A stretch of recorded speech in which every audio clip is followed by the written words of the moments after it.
appreciate your time being here with us. We know everyone is very busy. My name is Ned, for those who don't know me. Where today this is about having a very casual conversation, no real formalities, and about understanding and you sharing with us what are the priorities that you want to get done around this area. We have been doing this around Liverpool. Liverpool's a very, very big place. Putting in perspective, drive from Sydney Harbour, get to Liverpool. Liverpool from one end to the other is longer than that. So I guess not many people here are too concerned about Pleasure Point and vice versa. So we've noticed that everyone has significantly different issues. So it's always good to hear. We spent an hour in Green Valley talking about stray cats, which we have, and we have our cat expert here, Councillor Caress Rhodes. So look, what I will do is, I said, it's very casual, very informal, literally just a conversation. Housekeeping, the meeting is being live streamed on Facebook. And so, and if everyone could just, when you speak, if you can grab the mic, that way the people online could actually hear what we are discussing. We do have the police who thankfully very much have joined us here today, so thank you very much. What we like to do is, when we talk, if we can just maybe keep on topic on particular issues, so whether we'll open up to the floor, whatever we're discussing, let's go for it. We'll probably start off with police, mindful of the amount of work they have to do, so they'll probably stay with us probably for half an hour if we can talk about, or if it goes a bit longer, about any crime or police issues. But we'll just be mindful of them, of holding them up. What we'll do is probably just go around and do some introductions. I might pass on to you first, Richard. Good afternoon, everyone. Richard Amoon, a local for 33 years, been in Casula. I've worked for Stratford Car Radios for 16 of those years, and established my business here in Liverpool, raised my 3 children here, and would like to see Liverpool the second city of Sydney. Thank you. Thank you. Good evening, everyone. My name's Fiona McNaught. I'm the Deputy Mayor. I'm a resident of Moorebank. Lived here for, gosh, more than 10 years, about 13 years now. I'm also work in healthcare locally, so hopefully I don't know you from that part of my life, but it's lovely to be here tonight with you all, and looking forward to a good chat. Hello, everybody. My name's Councillor Caress Rhodes. I'm an independent councillor. Passionate about Liverpool, passionate about cats, passionate about having a animal shelter in our Liverpool CBD, and passionate about tourism and what jobs that can bring to us here in Liverpool. I believe that Liverpool's destiny is to be a cosmopolitan, international city, and it's going to be fantastic. Thank you. You mean animal shelter not in the CBD? Animal shelter in the CBD. In the city centre? Not in the city centre. In the LGA. You've got it. Thank you. Good evening, everyone. My name is Peter Hall, councillor, obviously.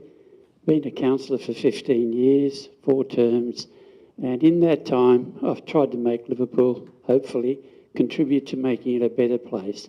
In some areas I've succeeded, in others I haven't, but I keep trying. Thank you.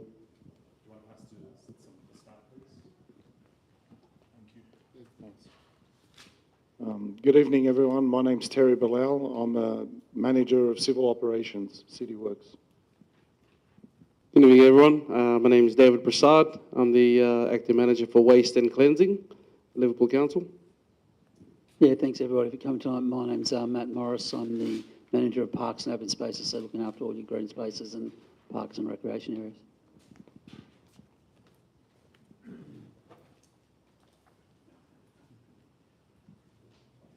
Hi everyone, thanks for your time. Craig Lambeth, I'm the Manager of Community Recreation.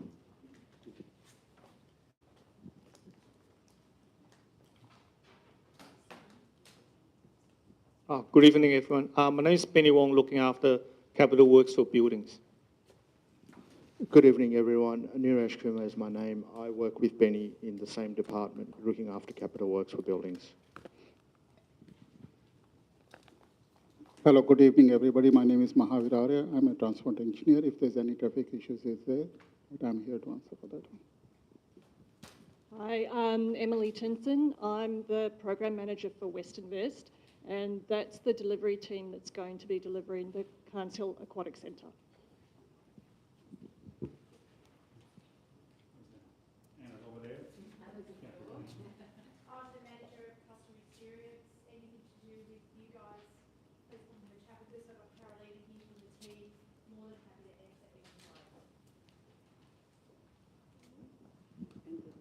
Yep. So look. So thank you, everyone. I might pass on to the police to start the discussion. Thank you so much. Would you like me to sit or stand? Right, great. I'm Senior Sergeant Lisa McAvoy. I am the crime coordinator for Liverpool City PAC, and I have been in that position for about 3 years. Before that, I was a senior prosecutor for Liverpool City PAC for some 13 years. So I've been in the area for a very, very long time. I've also been a uniformed officer here, and I also reside in the area. So love Liverpool, have lived here for a very, very long time and raised my children here as well. So it's important to me and my team, and I'll introduce my team. This is Senior Constable Alyssa Briggs. Constable Alyssa Briggs, I've promoted her. Senior Constable Matt Patterson. Matty is my CPO, which is my community crime prevention officer. Alyssa is my youth liaison officer. And at the back over there in the orange is my multicultural liaison officer, Bruce, who also is part of my team. So I've invited just a few of my team today so that you can be across a little bit about what we do and our responsibilities and how we can assist the community. And I thank you, Mayor, for having us. I thank Tracy for making it possible. And Tracy and I have had some discussion in regards to some issues that have happened in this particular area. And I'll address a little bit more about Neighbourhood Watch, some of the youth issues that we're having. I won't talk about stray cats. But you do have my vote for a shelter, absolutely, because I do vote in the area, which is good. But also happy to hear from you in regards to questions and queries you might have. It's an opportunity, there's a bit of rank here that can assist you, and there's a bit of experience. So sometimes people have a lot of questions and wouldn't everyone like to have a police officer handy in order to answer those questions. So this is your opportunity. So a little bit about what we do. We're the crime prevention unit. So we are responsible for looking after you in the community, apart from our frontline police. I have been, and I've spoken to Tracy and some of her neighbours about how to better protect yourselves. One of the best things that you can formulate within your own little streets is a neighbourhood watch. I've lived in the same cul-de-sac for 20 plus years. I know all my neighbours and my neighbours know us. If there's a strange car in the cul-de-sac, we know about it. All our kids went to school together. So there's usually, when there's kids, and now, you know, we're at the point where there's grandchildren in the street, there's always a parent out. So there is nothing better than having your very own community watch. It can be as formal or as informal as you like, and really it's a pair of eyes times 10 that can assist the police if and when required, and I hope we never are, but it does happen. Does anyone have any questions about community or neighbourhood watch?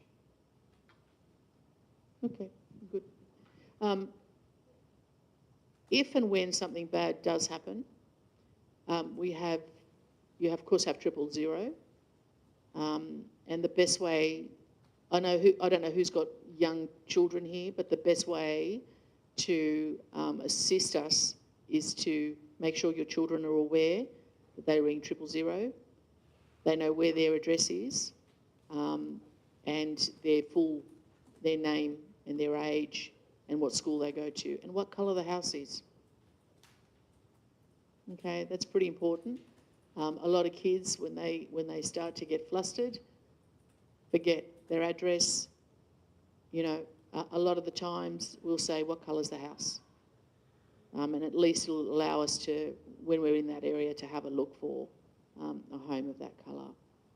Okay, so as soon as my kids could walk, talk and understand a little bit, we had things written on the fridge about who to call, and 000 was at the top.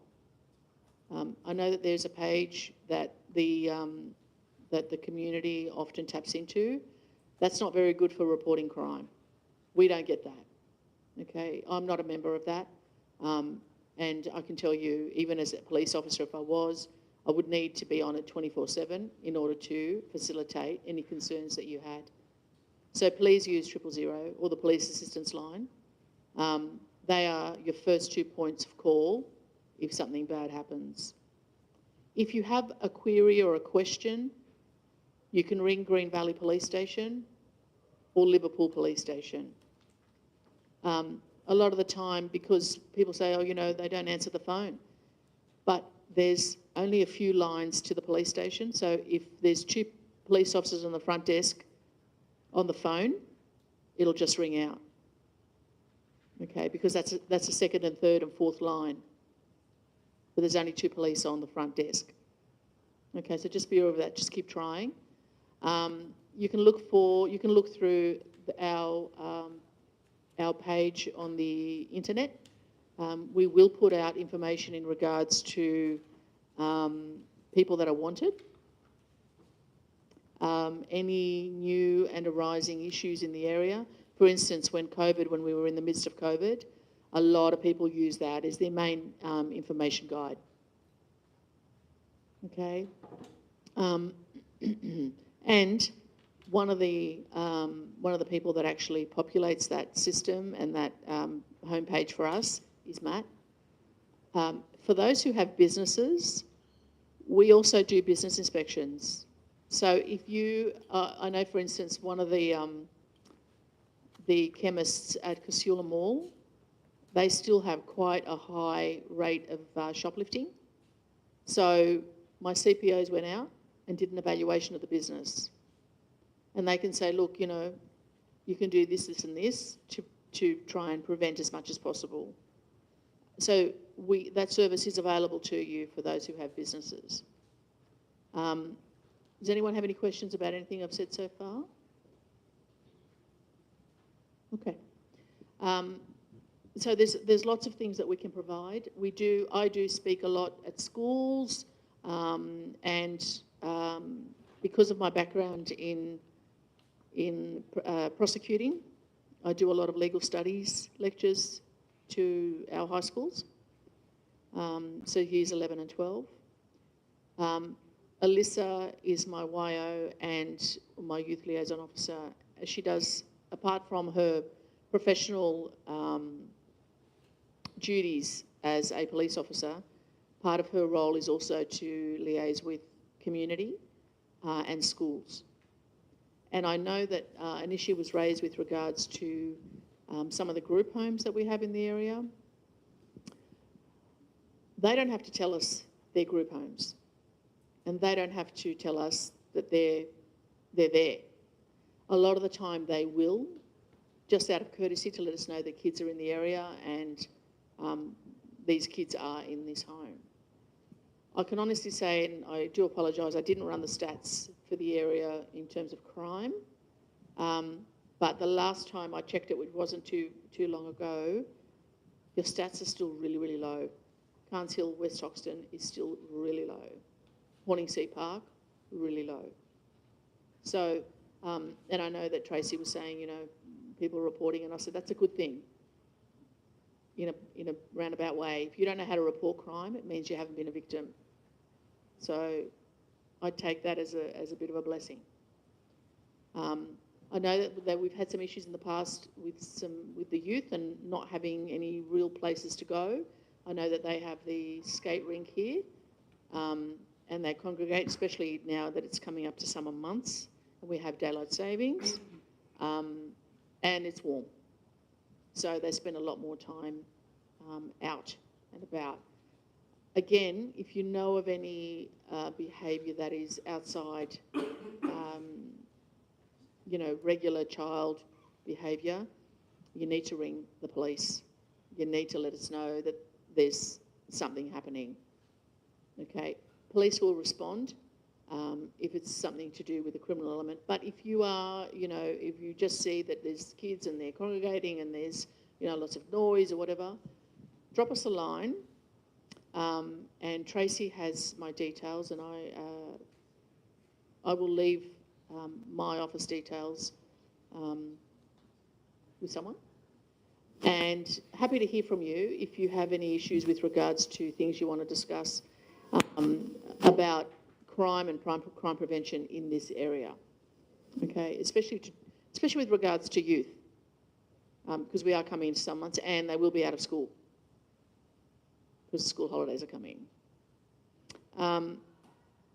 There was another, so it was holidays. Because of school holidays coming and school holidays in general, a lot of people don't know how to prepare their home for when they're not there. Okay, we travel a lot. My neighbour always knows when we're not there.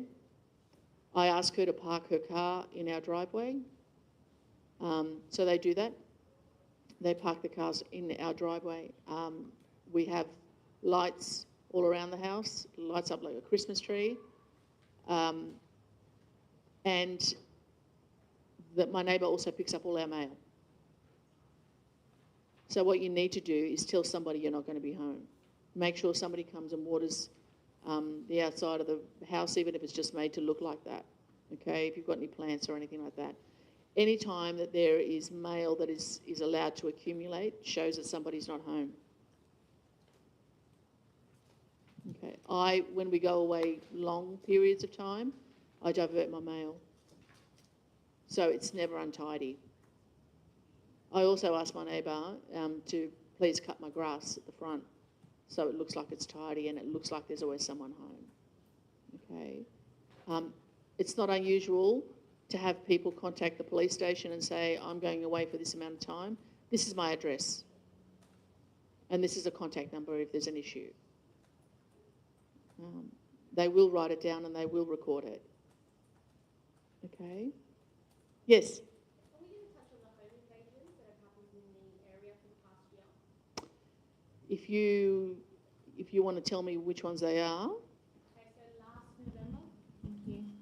So last November, my house was targeted as a home invasion. They couldn't get in because of our security, but they did manage to get into next door.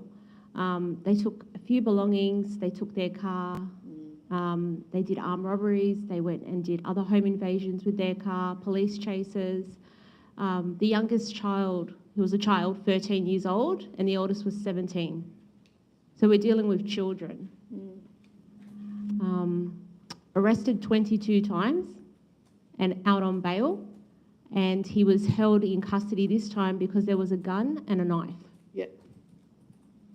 What's your question though? My question is, what are we doing to prevent, these children are in homes, they're being physically abused, mentally abused, they're not in school. What is the community doing to break free from this cycle? Unfortunately for us, a lot of the time we're reactionary, so we come in after something's happened. I would love to tap on quite a few doors and take some children away. Unfortunately, we can't do that. It's very, very hard to do that. Is that ever going to stop? No, because ultimately everything starts from the home. I can't be in everybody else's home, unfortunately, and the only time really we see that is when this behaviour happens.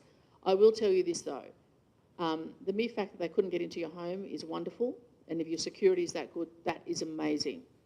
A lot of the time, the kids will target the cars. They don't want what's in there, they want the keys, okay? So they will break into homes, take the car keys and take the car. And a lot of the time it's joyriding, it's running from the police, it's getting from A to B. And usually they're expensive, good cars. I drive a Suzuki Alto. I think I'm pretty good, right? So please, please, please, and please lock your cars. Lock your cars. Do you know how many times people leave their cars unlocked? And kids, especially the kids that are here who've got nothing to do, they'll go for a walk and they'll try the handles of the cars. I had this today, I was reading an event where a person had 2 very nice cars and kept the keys of each of the cars in each of the cars. So I had the keys for the Lexus in the Mercedes and the keys for the Mercedes in the Lexus. 2 cars gone. Sir, where were they? Oh, in the car. The car wasn't locked. Neither car was locked. So please, you have to assist us because there's only so many police. And I can tell you recruitment is very, very slow. And it's very hard to train a police officer. By the time they get to the point where they're working on their own, it's months and months. So you need to protect. Target hardening, which is what I'm doing with you right now, is the most important thing for police. To help you target, harden you so that you don't become a victim. Yes, ma'am. My question is in follow-up to the lady behind. Yep. When she's saying about the home invasion and that they had a weapon, 2 weapons, I would hazard a guess, though, that for those 2 kids, 13 and 17-year-old, that's not their first offence. That's not their first brush with the law. And the issue is with the youth cautions that they're getting, so many chances, one upon the other, that we're not wanting to prosecute young people. We're wanting to wait until at least they're 14. So having that, I guess, the firm understanding, even though from the age of 10 they've got the legal understanding. So really what's happening is we're waiting until there is something critical where it escalates to a point that they're potentially using the weapon, because of all of the other crimes that they've engaged in, because there's been no action. And I understand, the police are working with the confines of the law, what you've got. But as a society, we need to be doing more. And this is where I believe council, you guys have got a role to play in what we're wanting. Like, we're all community members and we're not wanting to be under threat because crimes are escalating from younger and younger kids and now engaging in really antisocial behaviours. So that's my concern, is that with the youth cautions, that there's no consequences. And so therefore they just keep escalating until they're reaching, they're getting the TikTok famous because, again, you're saying they're stealing the cars because they're obviously then wanting to film it and then establish that credibility and build their credence with the gangs. We're sort of, escalating. Even though you might think, crime in this area is not, but it's all building. Whether it's, in the local areas coming into Prestons, Horningsea Park, West Hoxton, they're going to travel to where they're going to find the opportunities. I totally agree with you. And I can tell you that one of the most disheartening things I have ever done is work in the children's court as a prosecutor, because of so much leeway for all the things you've already mentioned about their development, their children. The whole concept is not to penalise them until they turn 18. My personal feelings are very separate to what I sit before you today and say to you, that we try as much as possible. I would suggest you lobby local government, the judiciary, whoever you can, in order to effect change within the laws. Our laws are what we uphold, and where a lot of the time we are governed, or all the time, we are governed by them, and we cannot step outside that. Alyssa, how many cautions did you do today? So seven kids were supposed to get cautions today. 4 showed up. That's a lot of cautions for one day. It's a lot of cautions, period. I don't have an answer for you in terms of anything other than speaking on behalf of what the police are doing. And I can tell you the police are chasing. But in today's political age, and the laws that we are given to uphold, we're hamstrung by those parameters. And unfortunately, I can't say to a child, you've been in trouble 12 times. I know there's going to be a 13th, so I'm going to lock you up now. So we don't get there. Unfortunately, this is why I say police are reactionary. We have to react to a crime that's committed. If there's no crime committed, we can't do a thing. We have centres that, you know, they can go to and they interact with other police and other kids. That's the only way. We go to schools, we try and educate as much as possible. I don't have an answer for you in regards to how to get past those barriers as a police officer. Yeah, and I understand Yeah. you guys are doing, you know, you're bound by, you know, the laws.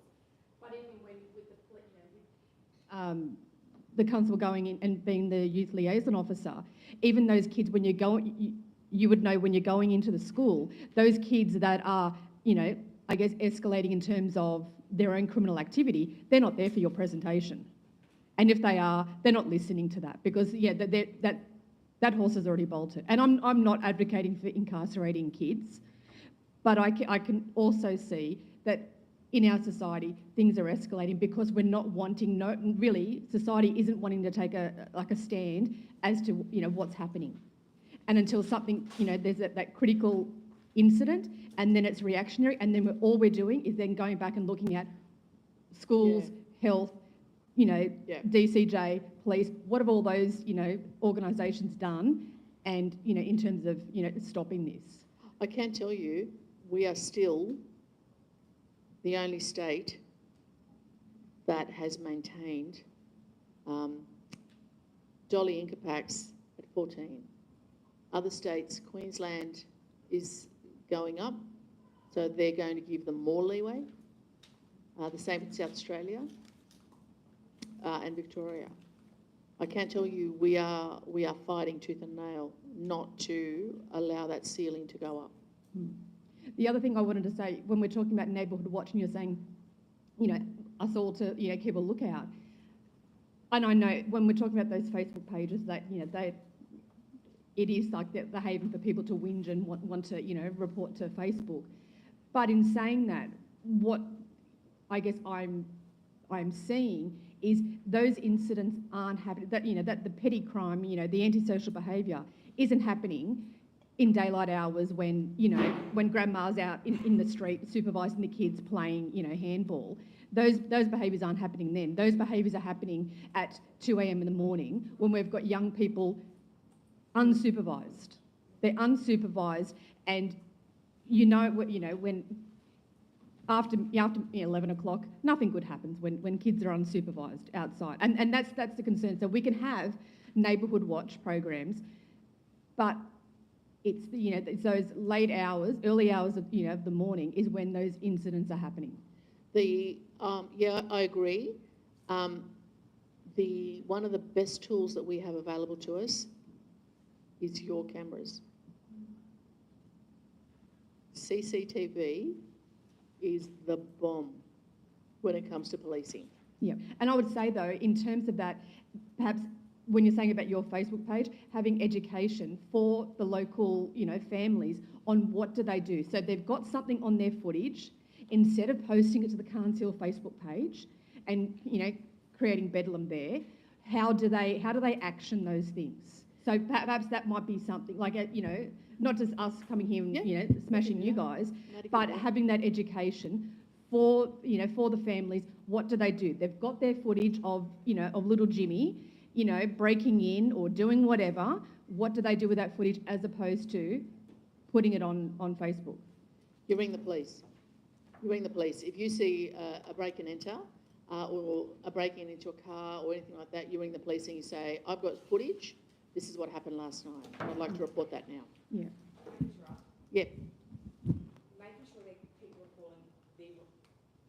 Making sure people are calling the right number of Yeah. the police. So Either- if it's happening there and then, call 000. 000. If it happened at 3 o'clock in the morning, it's now 7 o'clock and you're having your Cocoa Pops, then you call the police assistance line. Yep. It will still be logged. it will still be logged either way. Tying up the person at the front desk at the police station, ringing Green Valley Police, is only tying up an officer who could be out patrolling. But not only that, a lot of the time, and I have had this happen to me, somebody's stopped me and said, I've waited in there for 20 minutes trying to speak to a police officer, and people came in to report on bail and they saw to them first. The reason that that happens is because the police officer wants to hear you. The main purpose of them going, just one moment please, whilst I see to someone who's reporting on bail, is to get them done and away. So one, they don't hear all your details in any event, and two, it allows the police officer to then focus on you again, because they're going to be putting things into the computer system.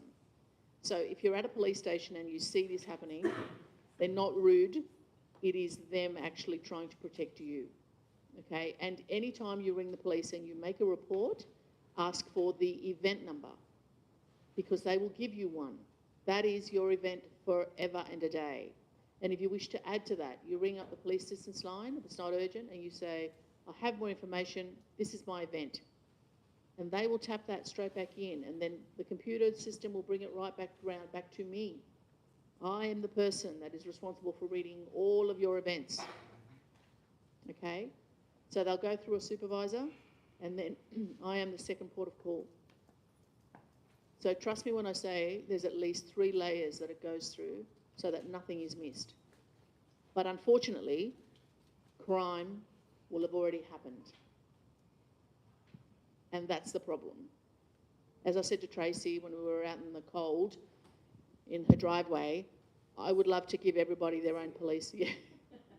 I would love to give everybody their own police officer. I can't. And as, you know, I talked a little bit about recruiting because Tracy asked me that in June. And I said, you know, we were getting an extra, I think, did I say 4 or 5 at that point? Yeah, 3. And Tracy said, whoop-de-doo. And I said, that is a big deal because the class is like 80. So Liverpool does get, and we're just about to get another class on Friday. They graduate on Friday. But they're no good to us at this stage because they still have to be trained and they're still with a buddy. So, you know, recruitment is one thing, but having the experienced officers on foot where they should be, that is the problem. And just because you don't see a police car doesn't mean we're not there, because we have 2 very good units, in fact more than 2. They're all plain clothes. They're our anti-theft and our proactive people, and they're all in unmarked cars, and all they do is drive around and look for antisocial behaviour, people breaking into cars, people casing houses. That's their job. Yes, Tracy? You're funny. Can I just add that when we had the meeting back in June, I asked Nathan Haggerty, who is our state MP, to approach Chris Minns and say, the LAC for Liverpool is so vast. You guys go from Milperra all the way out to Warragamba Dam. It's insurmountable for anyone. If we have to wait for our state government to give us a new station at Bradfield, we're a lost cause already. There's not enough police here. There's not enough police stations. For you guys to have to come all the way from Green Valley or from Liverpool, and that's if the officers are actually located there at the time. If they're not having to come from Milperra, or if they're not having to come from Warragamba Dam to come to our little hamlet here. Yeah. And the other thing we need to remember is jobs are all prioritised. So if someone's broken into a car and there's a domestic violence matter happening, they'll go to the domestic. And then they will, and that's why we have priority jobs, and we prioritise the information that comes across, and we deal with it that way. So if somebody's life's in danger, that's where they're going. That's where they're going. It doesn't mean that your job is any less important. It just means that we must secure somebody's life over somebody's property.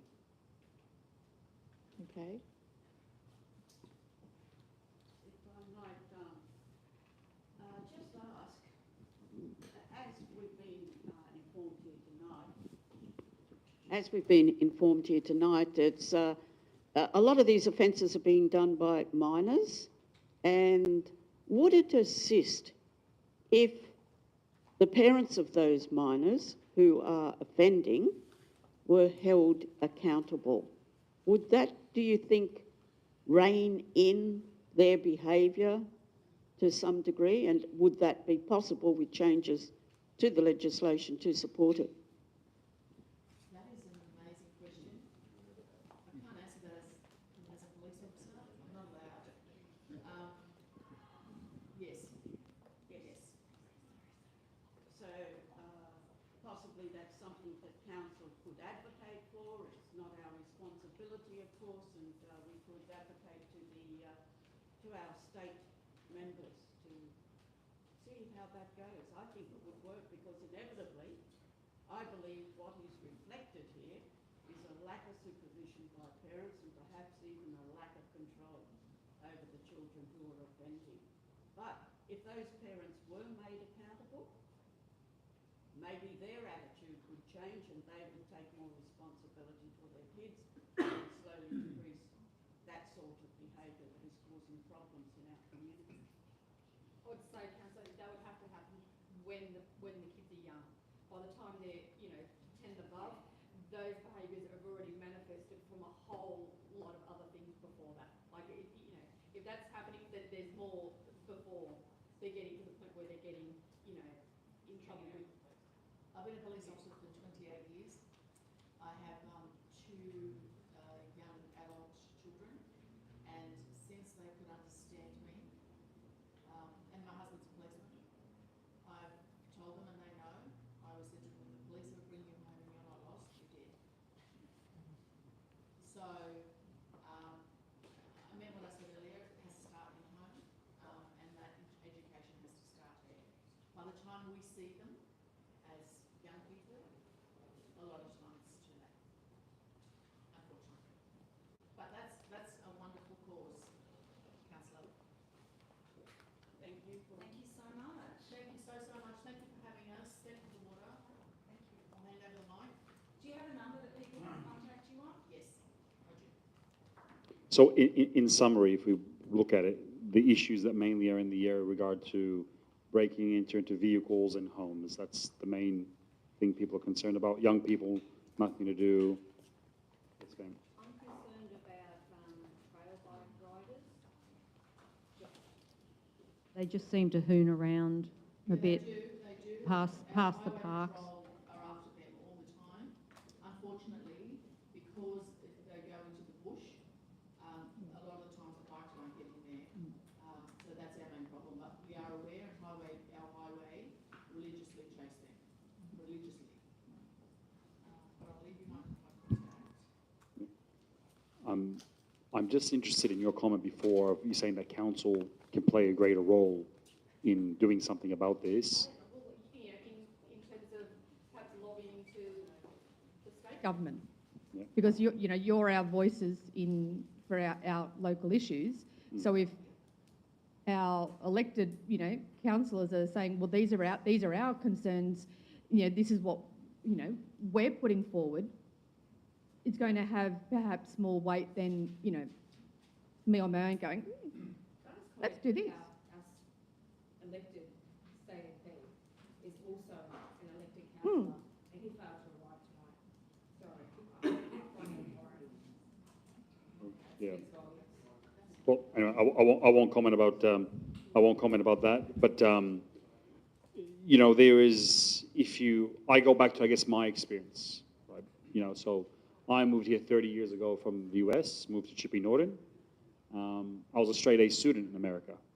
But here, when I got here, I became a bit of a hoodlum and got probably one of these kids that you're talking about now, and did have my little brush-ins, so to speak. And I look back and reflect, well, why? What happened? How do you go from being, growing up in a good environment, positive, my parents had nothing wrong, Like, I don't think my parents could have kept me inside Carnes, on to your point, right? Yeah, you've got a parent like me. Oh, I can tell you, if you ever seen that meme, where you can choose between a wooden spoon, a thong, or a belt, you know what I mean? So it's good old classical stuff. So we know how it is. And I look back at it and I think back about, kids in this area. What do they have to do? There's nothing for them, right? Pardon? Yeah, but the effectiveness of that is one of the right. Regardless, that's society has moved on. We live in a different world. But even if you do, you don't. It's like, what do kids do here? And that's a big issue, right? I look at kids and I sit here and I say I used to walk around, hang out on Chippeway Lakes with my Adidas tracksuit with my bum bag and my undercut haircut and all that sort of stuff. And then when I was just before I turned 18, I wore a suit and started going to the city and working. I wonder why I see kids wearing that same clothes these days, and I'm thinking, well, kids ultimately are emulating behavior that they see, the environment that they're in. To your point about what happens when they're younger, they're formed when they're 10 years old. There's an issue, I guess, ultimately of breaking a cycle, right? And I think a lot of that gets down to is sort of, what do we aspire to? What does our community aspire to? You know what I mean? Do we think it's good to swear and use language because it makes us sound cool and tough, right? Or do we aspire to be more sophisticated and smarter and ambitious? I always love it when people from the East try to describe Liverpool and the people of Liverpool, because there's always a bit of condescension in there, whether they like it or not. And what was it? When they did our branding exercise many years ago, we're bold, lively, genuine, you know what I mean? Or I think we're actually quite aspirational people, an aspirational community. And what we need to do is ensure that that aspiration is met within the community, that the community has those opportunities. So we can give kids good environments, good opportunities. It's more of a structural issue. If you even go back to it, if 70% of Liverpool leaves every day to go to work, if you're spending 3 hours on the road back and forth every single day, how much time do you actually have to be involved in community and being a parent? What would be the percentage of those who, you're saying 70% of people are leaving Liverpool, but how much of the population are employed? Because you're saying 70% of those who are employed, but what about, I guess, what's the percentage of those who are not employed? Because that's. But that's a good thing and a bad thing. So this area has the highest amount of families, I think, in the nation. This Carnes Hill, West Hoxton area. So we know now these days, having to have a dual income with the cost of living pressures and all that. So in a way, it's good and in a way, it's bad, because if both parents are working, who's looking after the kids? YouTube, the neighbors, the other kids are looking after each other. And so that's part of the problem. Our unemployment rates, I haven't looked at them recently, but generally speaking, from where we were 10 years ago to where we are now, we're in a good space from actual employment. But then there's also, and youth unemployment has gotten better, but there's obviously there are pockets within the community where there's going to be people who are how can you put it? The keeping up with the Jones. I don't know if you heard that concept. You know what I mean? Ultimately, if you walk out, if you're living in particular areas where no one on the street has a job, and no one's going to work in the morning, then you're more than likely to become like that and follow that, because that's what you know. But if your neighbor's out there who's just gone out there and got an apprenticeship, or going to university, going to TAFE, then you automatically satisfy. You see them one day, they come home with a brand new car. Oh, they start getting there. And that's sort of the cycle that's changing. But no matter what we do, they're still going to have to deal with crap, right? Because that's what they have to do. They can't prevent it as much as they can try. You can't. We have a community that's constantly growing. There's 20,000 people a year moving into Southwest Sydney. There's in Liverpool, and I say Southwest, I talk about Fairfield, Liverpool, Camden, Campbelltown, Wollondilly, right? These people who are going in these cars, yes, some of them are local, but I tell you, a bunch of them aren't local. Because I go back to my experience, it takes one kid from outside the area who comes out here and wants to be cool, and and they literally can infiltrate and make kids who are bad. So once again, how are we going to go? We are not going to solve these issues, and I think that's where I think we have to be realistic. We're trying to build a better community, and we could talk all day about that, but it's more stuff that's going to have a long-term impact. But the thing is, I think from what I've taken from a summary point of view, is that If we make it harder for people to commit crime, then that's probably our best short-term solution. We can write 100 letters, and I'm personally sick of writing letters, right? Because ultimately, you say to us, and your point is valid, and I'm trying to discount it, so please don't look at it like that. But there's a view with people who are elected, okay, you've heard us, we've written a letter, and that's it. We've done it, that's it. Oh, it's all up to the state government. And we can sit there and push it and put it on to them, but it's like, what action can we take? And that's what we try to do here. It's what action can we do to actually have an immediate impact? We'll write the letter, but what else can we do? And from what I'm hearing, it's about really working with the police on education. Don't put your keys in your car. Don't do dumb stuff, right? Really, and report the crime properly. Hmm. Thank you, Councillor. The 000 urgent, need it now. Danger happening now. Police assistance line, if it's happened, no one's hurt, and you've got information, that's the police assistance line. Crime Stoppers, you're anonymous.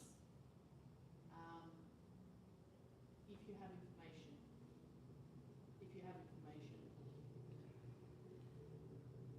Crime Stoppers is more about, oh, there's a missing person that we've seen on your thing, and this is, I saw them down the street. Okay? So 000 and police assistance line are your go-to places. And you need to say, I need police now, this is what's happening now. 000. And I think, like, people, the community that do it tonight, I believe would understand that. As I said before, my suggestion is that gets promoted from police, from your local page, that can get on those community pages, so that information gets out to those people that don't know how to do that. So, We're going to do that. yeah, and that's probably something that we could, That's something that the rest of the community do need. They need to understand the difference between 000, not because I've got a sore foot. What do they do? How do they report what it is that they want to whinge about? But also reporting is, even if a crime hasn't occurred, if you've got footage of someone that's trying to get into your car, trying to get into your home, report that as well. The more reports we have for our local area, the more the police are going to have notes on our area. They're going to focus their attentions on our area. Without that, they think everything's hunky-dory. Well, we know it's not. We do have every fortnight we have a meeting about where the crime is, and we do look at all the stats about where the crime is and where hotspots are, and then we task accordingly. Okay, so we do that. So we do those figures do come into play, and Tanya's spot on.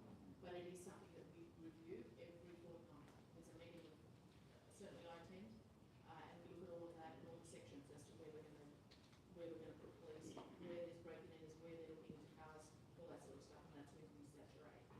But I do want to also promote, before we leave, and I thank you, Bruce does a lot of work with young people, and he is amazing. So if you know, or if you have a program that you want to run, my Mekolo is an amazing human and works very well within our team and is very receptive. So go ahead. Do you want to say something? I just want to say, she mentioned about those two young men. So together with the PC license, we go out on a Friday to hold the funerals to send. And two of those young men that you're talking about, I see them at the Carnes. There's 26 in the first week's program that the police are involved in. And out of 26, there's 11 from the Liverpool LGA. And this program is a post-release of the police and have involved, PC license. As we're currently talking, they're running something at Williamson for some of these young people at their cohorts. Last fortnight, the local MC, Tarishma, was there, together with Officer Browning and Sharon. So it takes a village, and I know where you're coming from there, because a lot of these young people, they're from my community and the Arab community. And what we're doing is police is working together with a lot of the ecclesiastic spiritual leaders, a lot of good people in the community, like Tarishma, and a lot of the elders that we have, to make sure that these young people don't get cycle again. Working with some of their parents and good people, as you know, because it takes a village to raise these young people. So after this, I have the privilege of zooming back there and with these young people. It's going to be hard, but if we don't try, we don't know. Can I just support that it takes a village to raise our children?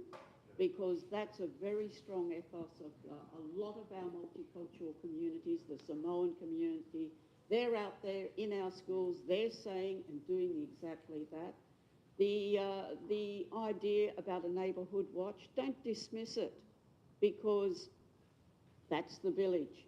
Set up the village and you're doing exactly the same as a lot of our multicultural communities are doing. It takes more than a parent and a family. It takes a village to raise our children, and if we did that, I think we'd be better off. 3 of those boys were currently released, and they needed food, they needed mattress, and they needed clothing. This lady here behind us from the community cafe, Sadlia, she helped out, you know what I mean? And these young people, they didn't want to do that by themselves, but the police, PCYC officers, got involved, these young people and their parents came to this lady here, and you know, they And that's our community. We can do a lot of stuff ourselves.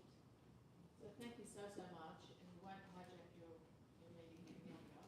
But I've left my details, please. I will. I have them at the back here on a piece of paper. And I've got them as well. And we can work on how we can communicate better and do some community education with council stuff. Yeah, because we've got our newsletters, we've got ways of getting it as well. But wonderful. Thank you very much for coming. We really appreciate your time. Please give them a round.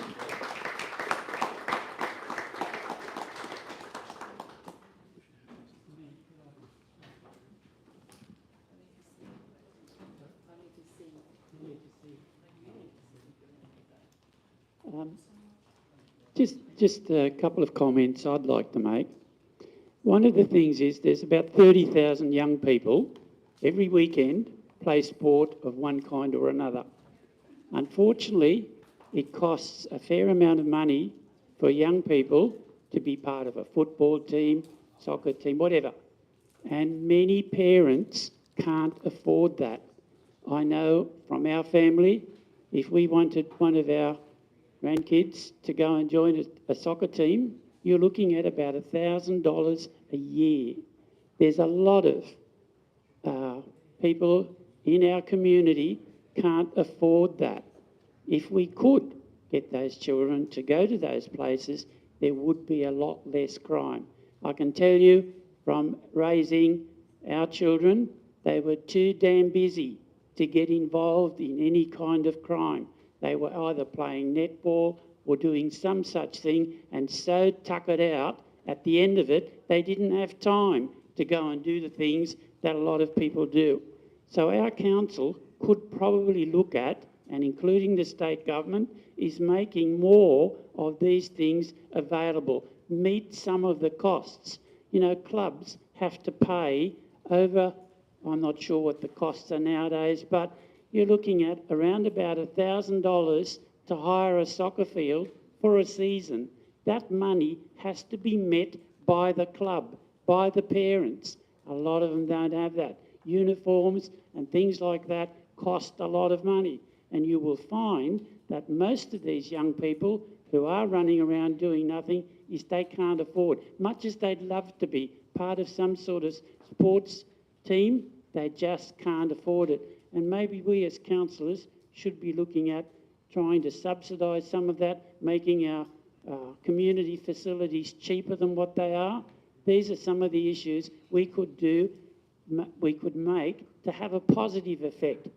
And I know, you know, much like the mayor, I did those things. I was, in my younger days, we called them bodgies in those days.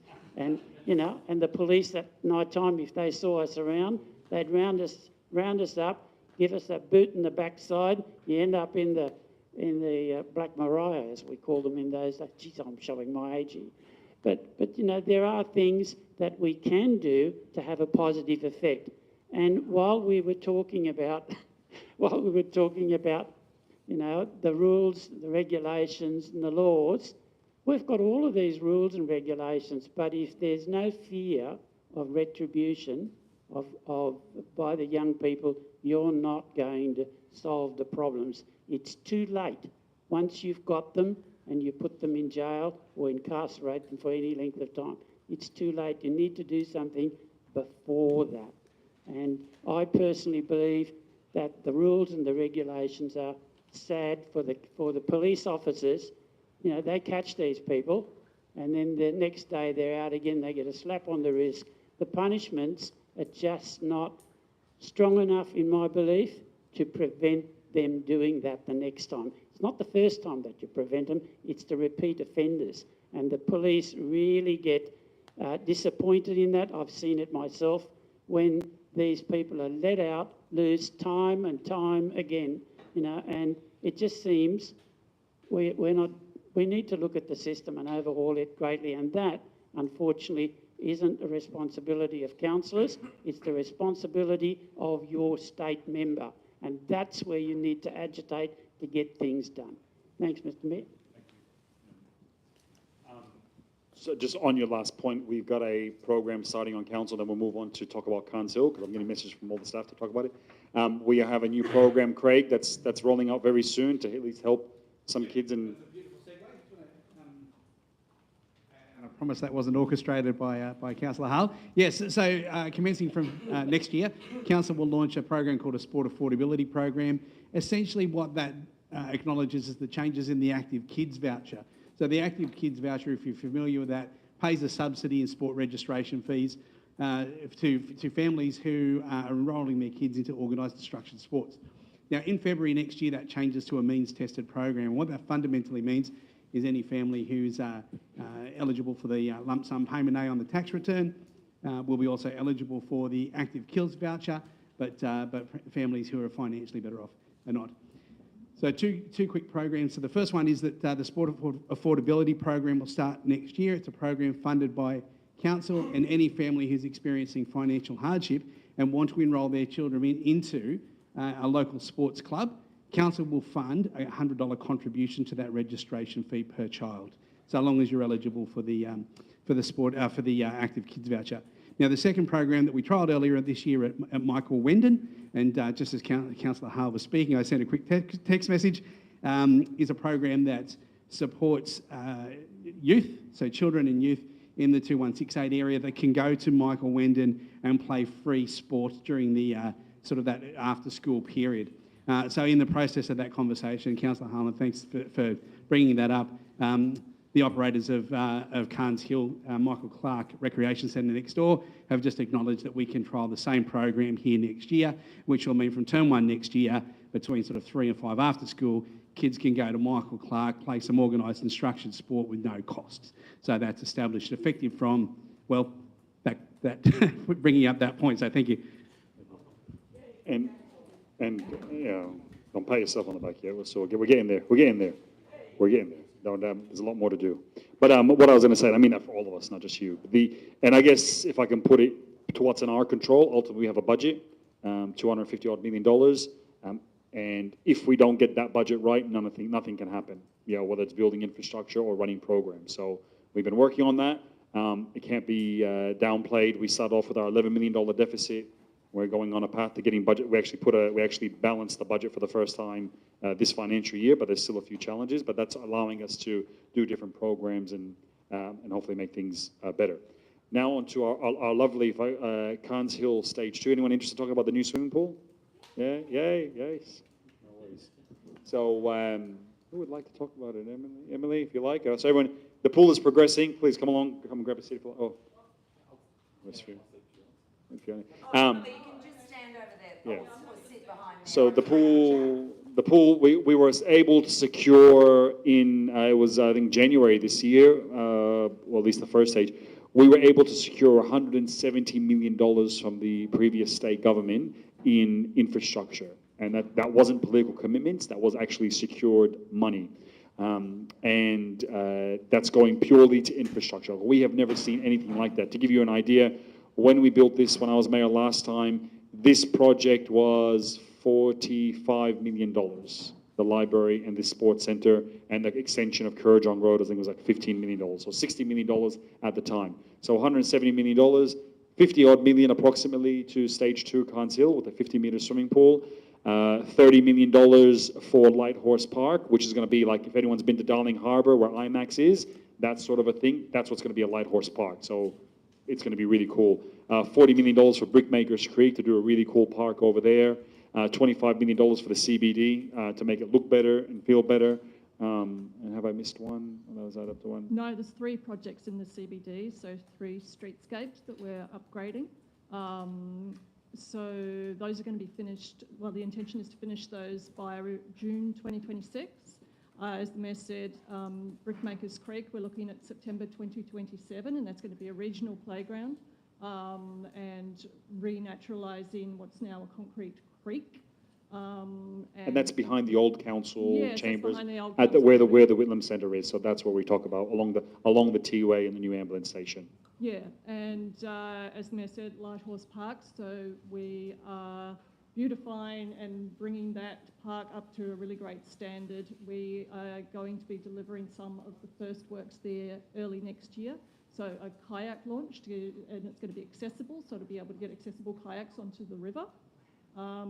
As well as we're resurfacing the car park there and putting in capability so that we can put EV charging stations in there in future. And then, yes, Carnes Hill. So at the moment, we've got a master plan on the exhibition. I've got this brochure at the back, so you can just have a look. But we have, just to read through things, as the Mayor said, we've got a 50-metre indoor pool, learn-to-swim pool, a leisure pool, outdoor water play area, change rooms, and toilets cafe. That is going to be delivered in 2028. So we've got a while before we're swimming there, but it will be a fantastic facility. At the moment, what we're doing is we're procuring for the architect, and we have the exhibition, the public. We're working on the timelines. We It's are a working on very, the there's a, yes, the good thing is we have the money. So Yes, we have. we have the money, it's how we accelerate it. So back to my point before, rather than write letters, what can we actually do? So we need to ensure that we get that going as quickly as possible. But for an organization just to say, let's do it, it's not, it takes time to gear up for it, but we're working very, very, very quickly, and we'll get it sooner than that, and at least get some of the stages running beforehand. Sorry, David? Yes, the roadworks around the swimming pool. Carriage on Road intersection with Cow Pasture is already a busy and dangerous intersection, and the road outside Hoxton Park Public School is a very busy road, congested, and to put in this new infrastructure with no extra roads and just dump all the traffic into those existing busy areas really isn't a very helpful approach for the local community. What work's been done on considering other options to particularly provide access to the north for leaving the swimming pool up Cow Pasture Road, or other ways other than just dumping them outside Hoxton Park Public School? My understanding is we're getting left in, left out. Was it from Cow Pasture Road or?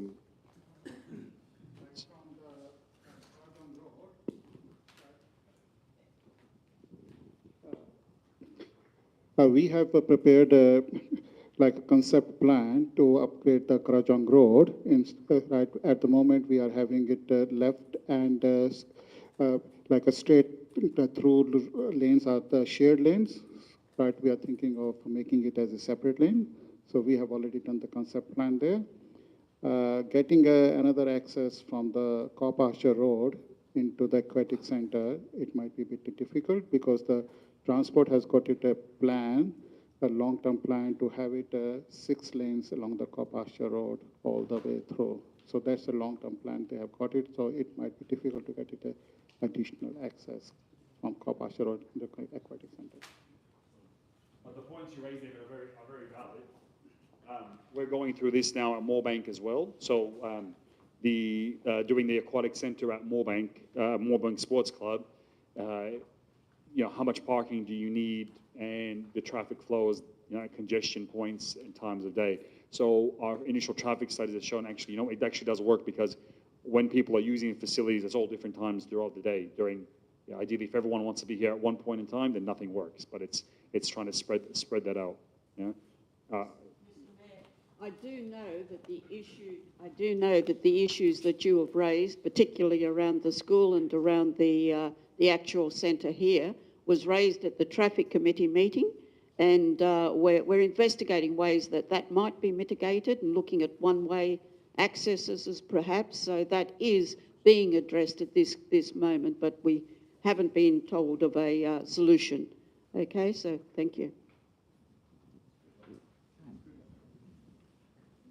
Sorry, ma'am. Sorry, Mr. Mayor. I'm just wanting to know, we're living around on Braidwood Drive at Prestons, sorry, and they're developing housing where there used to be the reserve there. But now it's turning out that with regards to parking, there's only one side of the road that's parking, and it's only like a one-way up and back lane, with one side of the road not having any parking at all. And now if we're going to have 50 houses almost there, we're concerned about where the extra cars are going to be parking, and also with being a new generational area where all the young people are going to be parking their cars as well. And since we have no access to anything else but that side of the road only, there's going to be problems with regards to that. So we're not sure how that's going to be sorted. And it's a main drive. It's right round. So I don't know how that works. Look, I live not far from there myself. Yeah. So, and I know Braidwood Drive in general, there's a lot of, as you head towards the shops, there's a lot of issues there, slowing down, and that's why there's the indented bays. You know, my neighbours have been asking, can we get some no stopping signs put up on Braidwood Drive to prevent that parking? And it's, it's being, the big challenge, if I can say, that we have in these areas is you normally work on an estimate, I think from a planning point of view, of 1.8 vehicles per dwelling. That's what they say, right? And now, if you look at, can I use an example? So here you go. Fiona moves into Moorebank into a new house, and very similar to what you're talking about. Her husband have a vehicle. There's 2 vehicles, right? Kids now all grown up, and now you have how many vehicles in your house? Actually, at this point, we have 5 because there's one for sale. So. And that's the issue that we have in these areas, right? But the thing is, how is it going to be sorted futuristically? Because, like I said, they're young families. Yep. There's going to be a lot of young drivers around. Okay, and there's a lot of, as the gentleman out there said, hoons night, running around at top speed and things like that. Yes. And there's going to be a lot of parked cars there. There's bound to be issues. Okay, so I don't know how that's going to be sorted. Yeah. You'd want to hope that people use their garages to park their vehicles. You want to hope that they use their driveways for their vehicles. And that's great. If you have a big driveway, a big car garage, what do you do? We've got 1 or 2 cars. I do know the lots there are 450 square meters, so they're a bit bigger and they're a bit wider. They're, I think, 15-meter frontages, so they're a bit bigger than the normal 300-meter blocks that are pretty narrow. And I guess we're kind of, our hands are a bit tied. I think it's going to be a problem in the future. So I guess to your point then, we probably should look at putting some no stopping signs there in reality, because it is very narrow. And very busy, especially school hours. It's very hectic. Stop them. Stop them as being a large block. That's tiny. 450. 450 is tiny. 450 is luxury these days. Huh? That's so 450 is 450 is business class, 790 is first class, right? Right. That's but I lived when I was living at Middleton Grange. I was on a 330-meter block with a 10-meter frontage, and the houses, as they started getting built around me, it's like, we couldn't. I had to replace my side mirror at least once, too tight, and.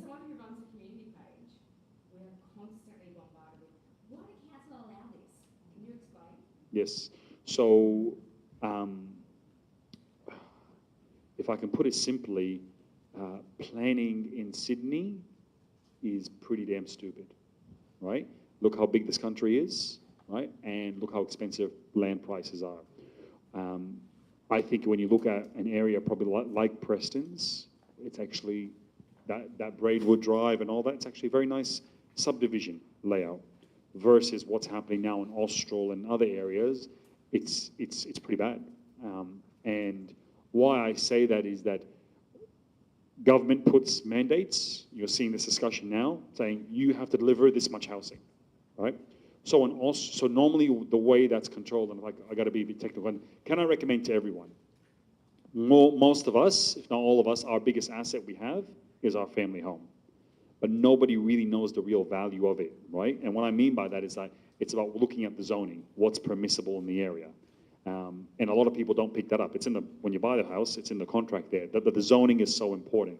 It controls, obviously, the height and the bulk, the density of the dwelling. So normally you have a, I'm going to be technical, you have a floor space ratio, which basically says if your block is 600 square meters, your floor space ratio is 0.5, which means you could build a building that's 300 square meters, half of that on that. That's how much you can cover. And there's some other controls, landscaping and all that sort of stuff. That's generally how it works. In Austral, what they have done is something different in the Southwest Growth Center.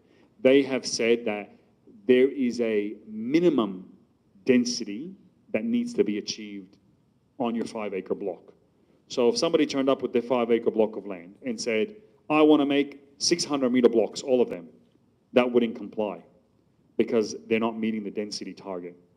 So they actually have to make, they're actually being told, because of the legislation, you have to make the blocks smaller. And it's not a maximum. So when I say the floor space ratio, it's a maximum you can do. In Austral, it's a minimum. So you can go hell for leather, right? Because why? The government has to achieve its housing targets. I know it's simplistic, but that's pretty much it.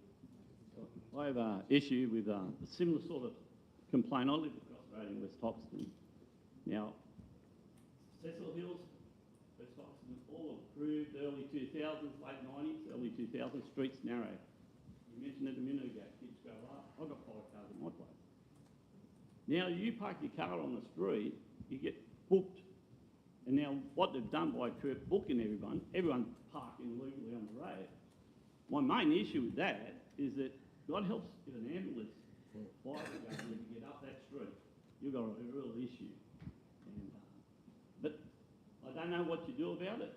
I can understand people not wanting to cop the $300 fine. In England, no, it's not our fault. Council, it's not these blokes. Council 20 or 30 years ago approved these estates. In England, the City of London, it's illegal to put 2 wheels on the block. And the City of London, its own entity. North, anywhere else in England, you can, I was over there for 3-4 months when I was a kid. You could park on the site, 2 wheels up on the curb. And that's how they did it. And they don't get booked for it. It's not illegal. And it's the main reason is for emergency vehicles, they don't implement it. And that's the trouble. The last 2 or 3 years, we've seen council come around and book everyone. Well, it never used to be enforced. Like the kids riding a bike helmet. If the cop wants to enforce it, he will. But for some reason, since council's got control of parking, it's being enforced. And it's a complete nightmare. I pity the poor Garbo on Thursday night. That basically. Anna gets the calls at customer service. I think it's the number 2 issue, isn't it? I think. Oh, absolutely. Miss Binns. If I can respond to that, and then we'll go to you, and then gentleman up there. And it's going to be a little bit of a long answer. So I had the privilege of sitting in the traffic committee. It's an exhilarating committee. Sorry, Mahavir, right? It's all traffic engineering. But effectively, the way that it works is that from your main road to your house, the road gets narrower to slow people down. That's a method. So Cow Pasture Road is big. Then you've got Cow Pasture Road, which is wide. But then as you move into your collector roads then? And then your local road. And the whole point is they're made smaller because you want to slow people down because kids are running around and all that sort of stuff, right? That's the science behind how subdivisions are done. Because what happens is if the road is too wide, guess what? We get phone calls. We have speeding. We've got to go put speed humps in, put all those speed mitigation stuff all over the place. So that's why they made them narrow. Council resolved, I think it was in the last term, to make the roads wider in Austral. So to at least, I forget what it went to, from 9 to 12, or what was it? I lived in Central Hills. Jordan Seal said, we had an issue over there about the narrowness of that. Oh, we won't let that happen again. It's not let that happen. No, Yeah. we did advocate. We believe that the roads are not being built for purpose. And by that I mean to say that if you do have vehicles parked on both sides of the street, an emergency vehicle cannot get through. Now, that should be the bare minimum judgment as to whether a road is actually built for purpose. And I'm sorry that they weren't. We did advocate to make the roads wider, and we went for 9 metres at the advice of council, and we thought that was just going to be the tarred bit, but no, that was the tarred and the sides of the roads and everything. So we have at this stage asked for that to come back to a workshop so that we can advocate again, because I agree with the majority of constituents. If a road isn't built for purpose, if it isn't working sufficiently, we have to do something about it. And as to the speed in those, because we will be hopefully making them wider, we can't do anything about the roads that have already been built. And the state government is advocating for those roads to be narrow. Okay, so it is a hard situation. We're caught between... I'm 62 years of age. I've never seen residential areas be targeted with parking lots. What annoys Well, me, Mr Mayor will talk about that. I drive through Liverpool in an afternoon and it takes me an hour to get through Liverpool. So if you look at so what happens is if somebody makes a phone call and says, oh, if council's there, it's because somebody's made a phone call, right? That's what's happened. Council has an obligation from a compliance point of view to respond to it. So the whole issue of parking on rolled gutters has been something, it's a bit of a bane, I guess, in all of our existences. 10 years ago, I reckon it would have been. I had a look at Parramatta's parking policy. Parramatta said, guess what? The road rules, which we don't control, say that you cannot park with 2 wheels on the grass, right? You have to put all 4 wheels on there. However, if it's safe and not impeding anyone and blocking driveways, we will exercise discretion and not fine anyone. So I said, wow, Parramatta's doing it. Took it to council, put it as a motion. The staff said, that's illegal and you're not allowed to move illegal motions. All right, fair enough. They won the battle. I was speaking Right. to Eggity up here at the last council election, and it wasn't just me, it was quite from middle of Ukraine. It's the same issues. Yep. And we'll have to do something about that, yeah. And I'll Yep. open up to that council election and stuff like that. So what happened then in the last, this year, at the beginning of the year, we went out there and had a look at Parramatta Council's policy again. And guess what? It's the same policy. So I then said to the staff, I go, if Parramatta is doing it, there is no reason why we can't do it. And they gave me the same response. I said, well, if that's the case then, right, we will take Parramatta Council to court and we'll get case law on this. Because if they're doing it, we're going to do it.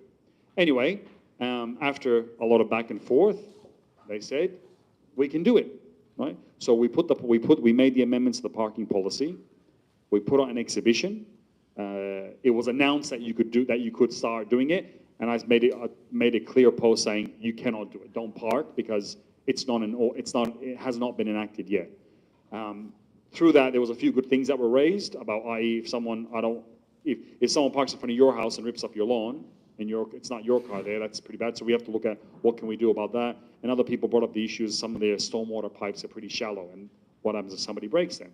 So there are a couple of complications with it. And guess what? Legal has come back and said, oh, you can't do it, it's illegal again, right? So we kind of keep on going round and round. We will have it sorted out and we will get it done. Because once again, if Parramatta's doing it, we're going to do it. So we're very optimistic that it's going to at least be fixed. Just on that, I was at the last meeting that we had here and there was talk about this and it was like, oh, it's all going to council and we're moving forward with it. I haven't heard anything more since. I think Nathan Haggerty put something out and then he got shot down and said, no, it's not been approved yet, so don't go putting out that information. Since then, we've heard nothing. We're still having the same discussions. We spoke about Braidwood Drive last time we were here. We spoke about the fact that we note on average, most people now have close to 5 cars. I'm going to be a 5-car family not long. There's everyone else in this room also.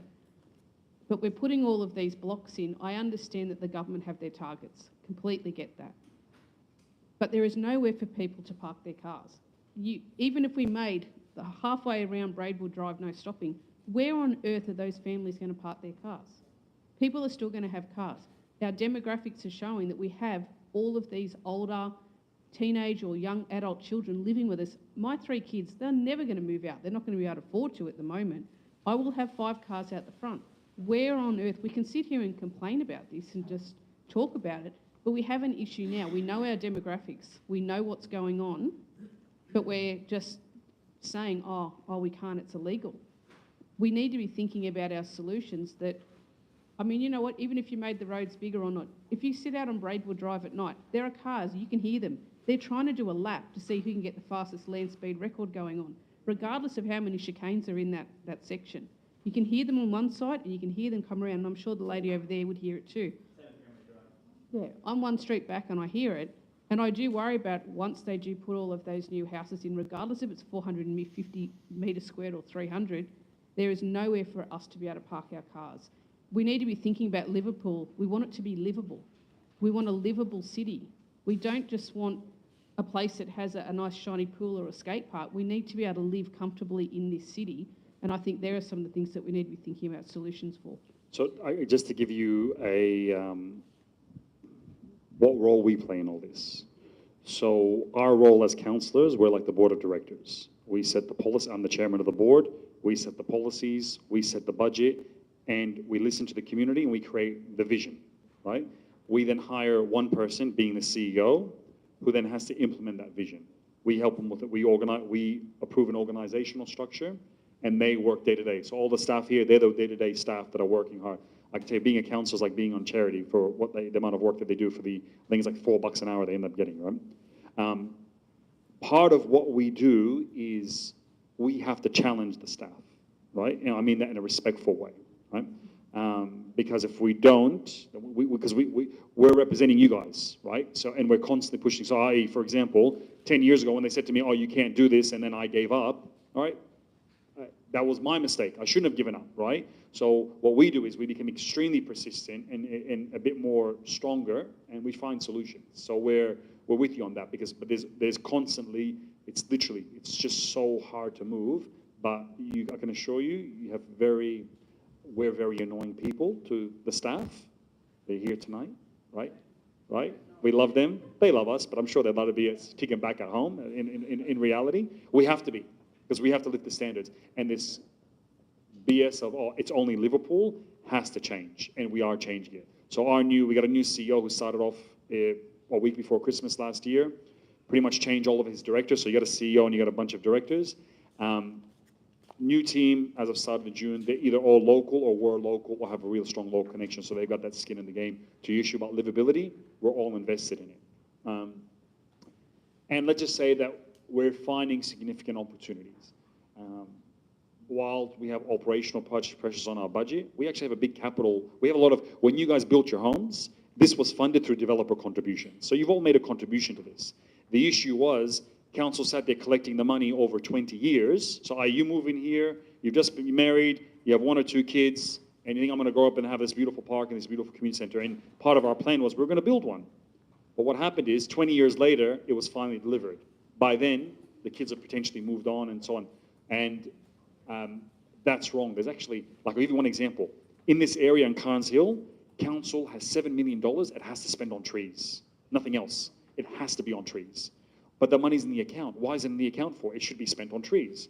What we need to do is gear up the operation to be prepared for it. So when we talk about Emily's West Invest program, to spend $170 million, it just can't, I'm sure you ladies could probably do pretty good at shopping and getting it done. We've got to be prepared as an organization to actually get those capital works and invest.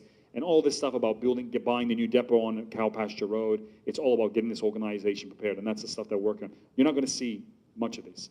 How do we make it more livable? All right, it's a valid point. I don't want to sit here and be political, but the reality is the changes that are being discussed at the moment with regards to the change in planning laws, pretty much every block will turn into a duplex block without coming to council, straight to a private certifier. Once again, we're not against people building a house and having to go, because it's not developers doing this. It's pretty much your mom and dad's trying to do something. But if you now look at Braidwood, all those lots potentially now on Braidwood Drive, the 52 of them, will now have, instead of 52 houses, can potentially have 104 houses. And they all would go straight to a private certifier, and we have nothing to do with it. That's what's being discussed now, right now, currently.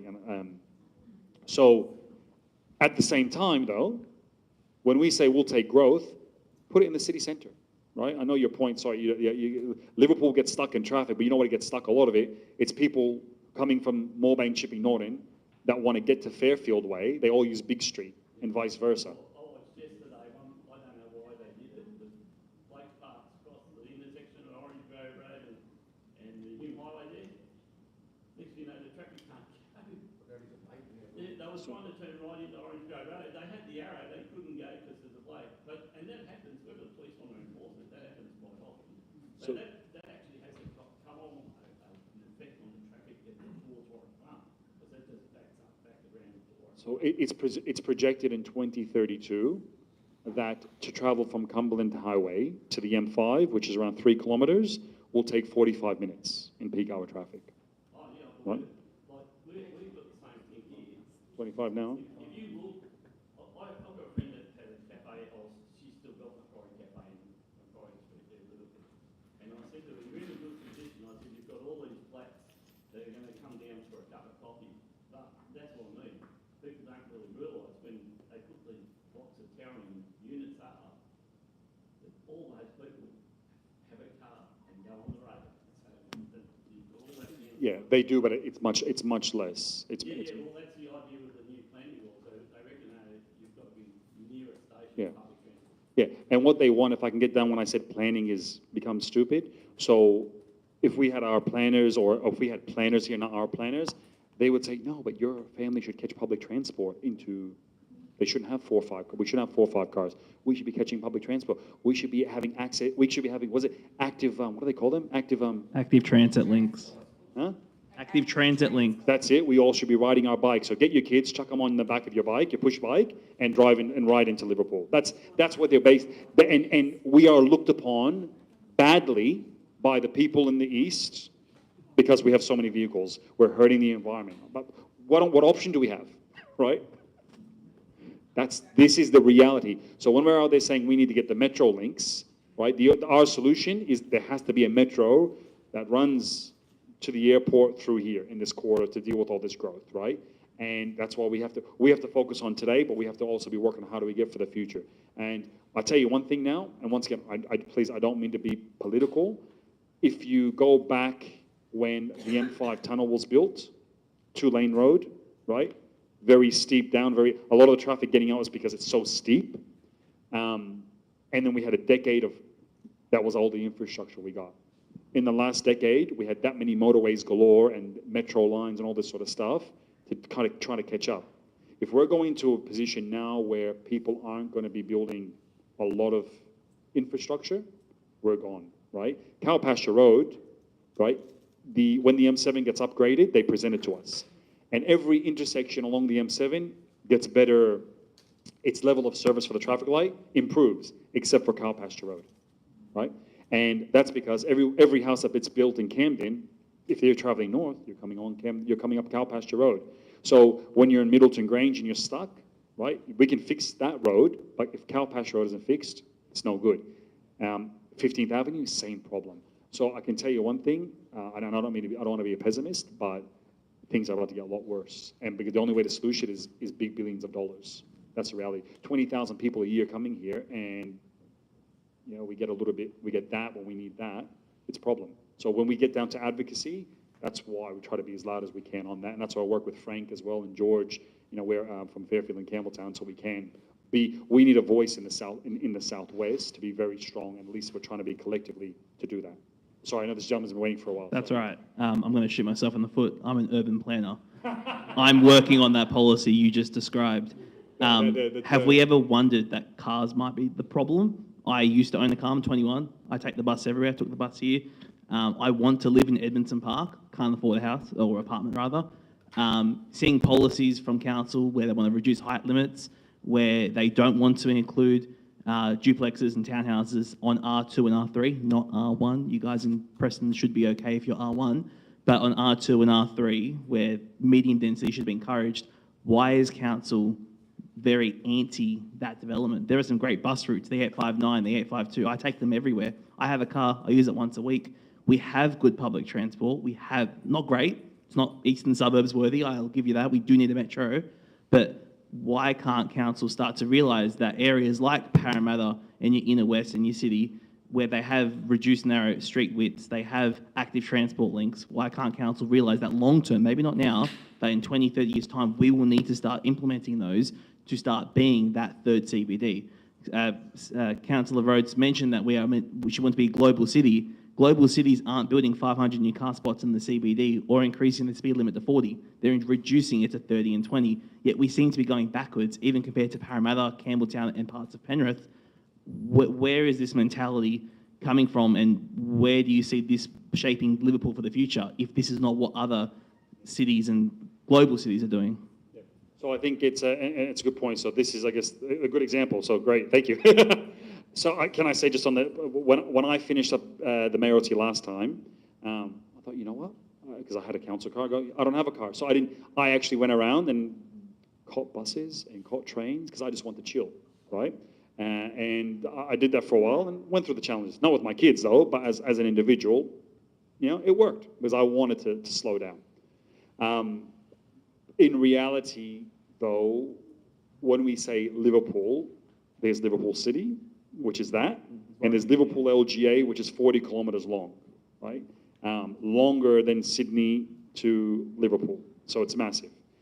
Why we don't want to have the duplexes going crazy, one is because of these issues, right? It's different when you're talking about pretty much everything east, Bankstown onwards, where, well, there are some tight streets around the place, but they're generally better areas for this. I'm very mindful that we need to preserve characters of certain areas and at the same time allow redevelopment in other areas. So what we would prefer, and what we've been talking about once we got the letter from the minister, is how do we maintain character? That if you have good wide blocks that are newly developed, this area is, what, Carnes Hill, what is it, 15, 20 years old, right? Same with Prestons.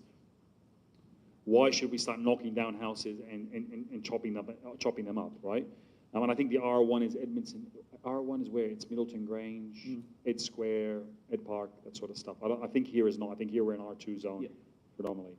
So, and I think Liverpool needs that it needs to preserve. Like if you're in, I grew up in Chippeway. I know there's a part of Chippeway that's you know, big houses and stuff.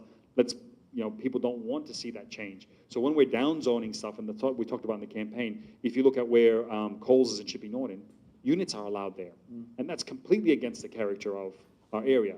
But where should they be? Liverpool City Centre. They should right on the train station there. Go for gold there, because that's the city. Ed Square is a great example of how things should be done properly. You know what I mean? So that's what more of the things that we would love to see, but not in Moorebank. You know, not in Casula, and that's what we're trying to fix up. So when the issue about this 40-kilometer stuff, right? I can tell you one thing: it was impossible. If you, because I had to study this really good. When you drive from Speed Street around the bend past the station, you literally would have to take your foot off the accelerator, right, to maintain 30 kilometers because you're going downhill, right? It's unworkable. Ultimately, there is to what we talked about before. That's a link connecting to the Hume Highway. It's not acting as a local road. Macquarie Street, where it's happening, that's good. That works. You know what I mean? We kept that part at 30 k's because you're not going that. We have a big focus, especially with all the stuff that Emily's talking about, the $25 million to make it a proper, vibrant city. So whilst we're not perfect, right? But it's I think we're making those the objective. We now have the events that we've had all year, and if those haven't seen them, have a look at Antoinette's Facebook page. She does great videos for us, right?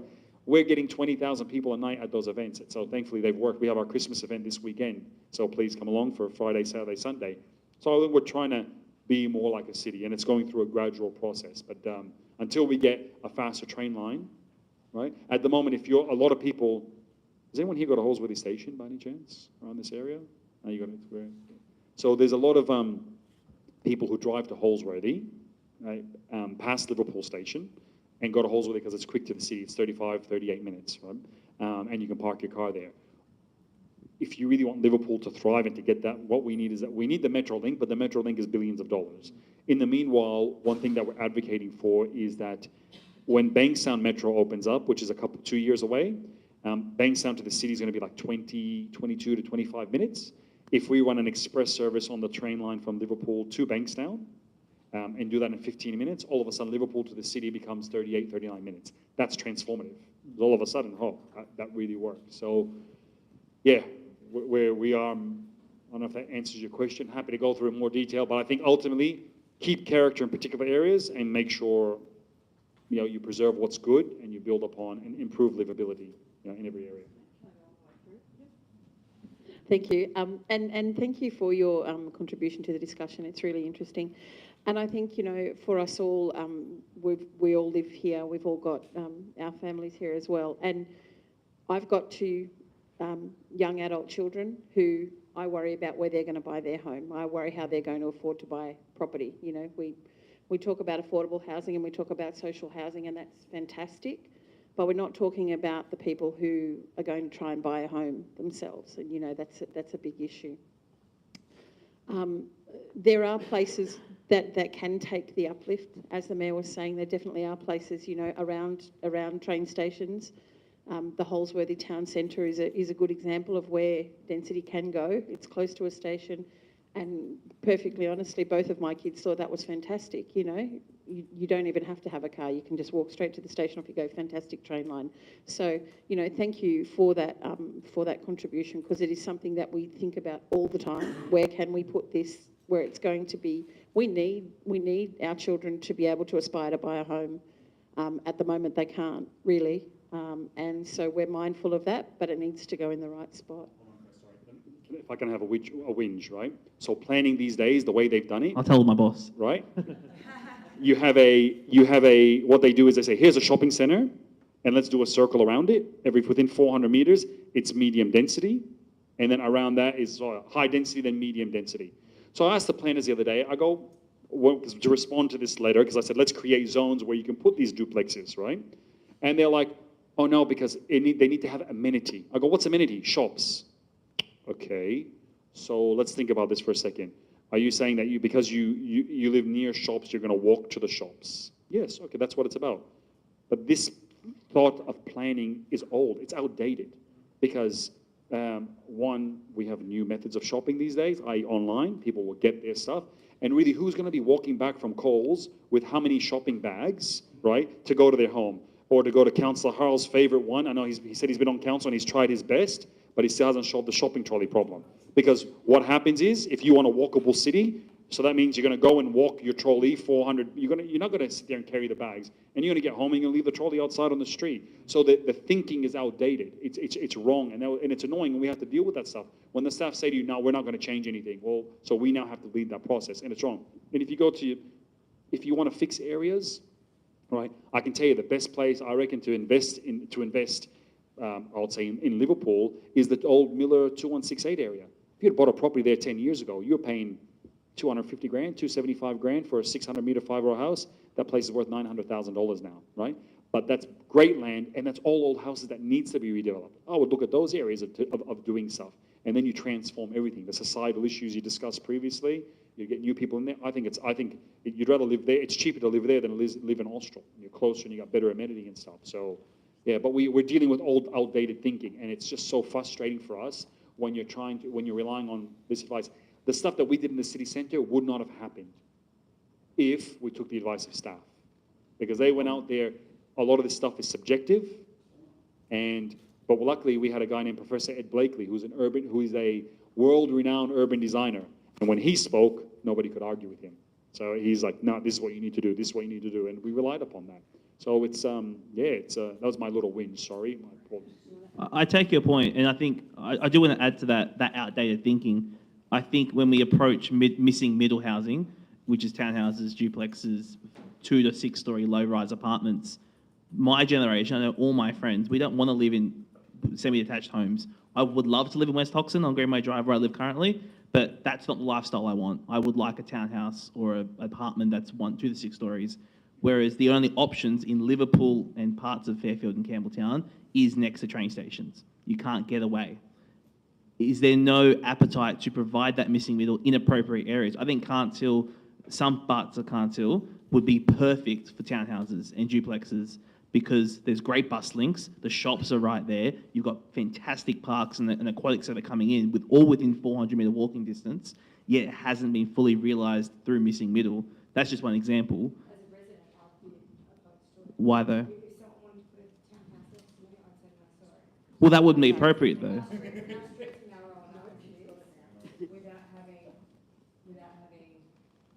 More cars added to it. And yes, you're going to say, yeah, catch the bus, catch the train. I work in Rosebery. If you can find me some sort of public transport link to get me to my office door, to have me at my desk at 6 a.m. tomorrow morning.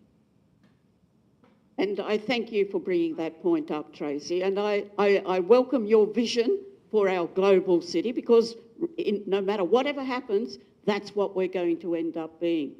But you then started comparing that we've got transport links. Okay, we do. You might have them. Other areas do not. True. And this state government is making decisions based on what they have in the inner city. And we have been left behind. We do not have the infrastructure out here to be able to come along this journey with them without making it unlivable for our citizens. They've got to have cars. It's easier to get to the new airport from St Mary's than what it is from here to Liverpool, from Liverpool to the new airport.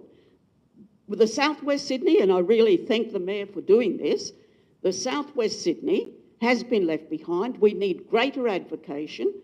Sure, if they provide us the infrastructure, we do not have the problem, but a one plan fits all? No, had enough. We've got to get real solutions for our constituents.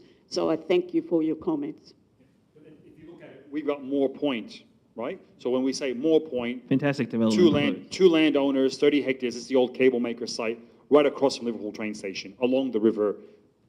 Much, much better than what Parramatta will be able to do. And it's got all the, because it's not just about zoning land, but it's about who owns the land and the fragmentation of it. And here we are still going back and forth, back and forth. So we're the right place for growth. They don't want to have growth. Warwick Farm, the council's worked on that. On the train station, no, we don't want it there, right?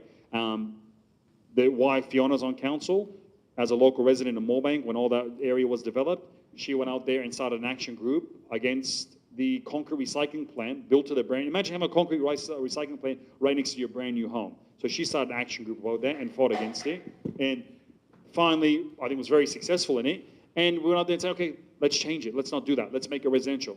Once again, the government doesn't want it. Okay, fine. We've got it coming up to council saying, let's make it at least into a light industrial zone rather than have that sort of stuff. But it's on the river. Beautiful place. It's about providing variety, and we're not getting that, right? And if you live there, guess what? You could catch a little ferry like they do in the other parts of Sydney to East Hill Station. How great would that be? But guess what? It's only Liverpool. We don't deserve that sort of stuff. It is, you understand, we just get treated like crap out here, and we need to be extremely vocal. If we don't do anything about it, it's just going to get worse and worse. We had before the change of government, before now we've got a Labor government in place, we had a Liberal government in place for however many years, and they didn't, again, it's just Liverpool. Yeah. So it's not as though we can say it's a Labor versus Liberal. I agree, 100%. The Liberal Party, have complete disregard for this area. So, it's not a simple thing of, the change of government now or big bad Labor. I'm not having a go with the government. A lot of this is done in Department of Planning. So the Greater Sydney, the Greater Sydney Commission was established to coordinate infrastructure and housing, right? And all they did were these plans and books with plans and colours, and which mean nothing and didn't deliver anything. What we were able to get though was $5 billion. We got the new airport, we got Bringelly Road upgraded, and we're getting the Elizabeth Drive. So there's some very positive things there. We've got money for the hospital. I don't want to make this political, but we did get money, $700 million plus for the hospital. There are some big chunky things. What I was shocked about is that no one put money for 15th Avenue. I thought guaranteed, marginal seat, no, someone's going to fund it all, right? And it's a $500 million investment. But didn't Labor put in 50 mil? 50 million. Yeah. But we've got, how much do we have for Edmondson, or was it 60 million? No, 60 plus.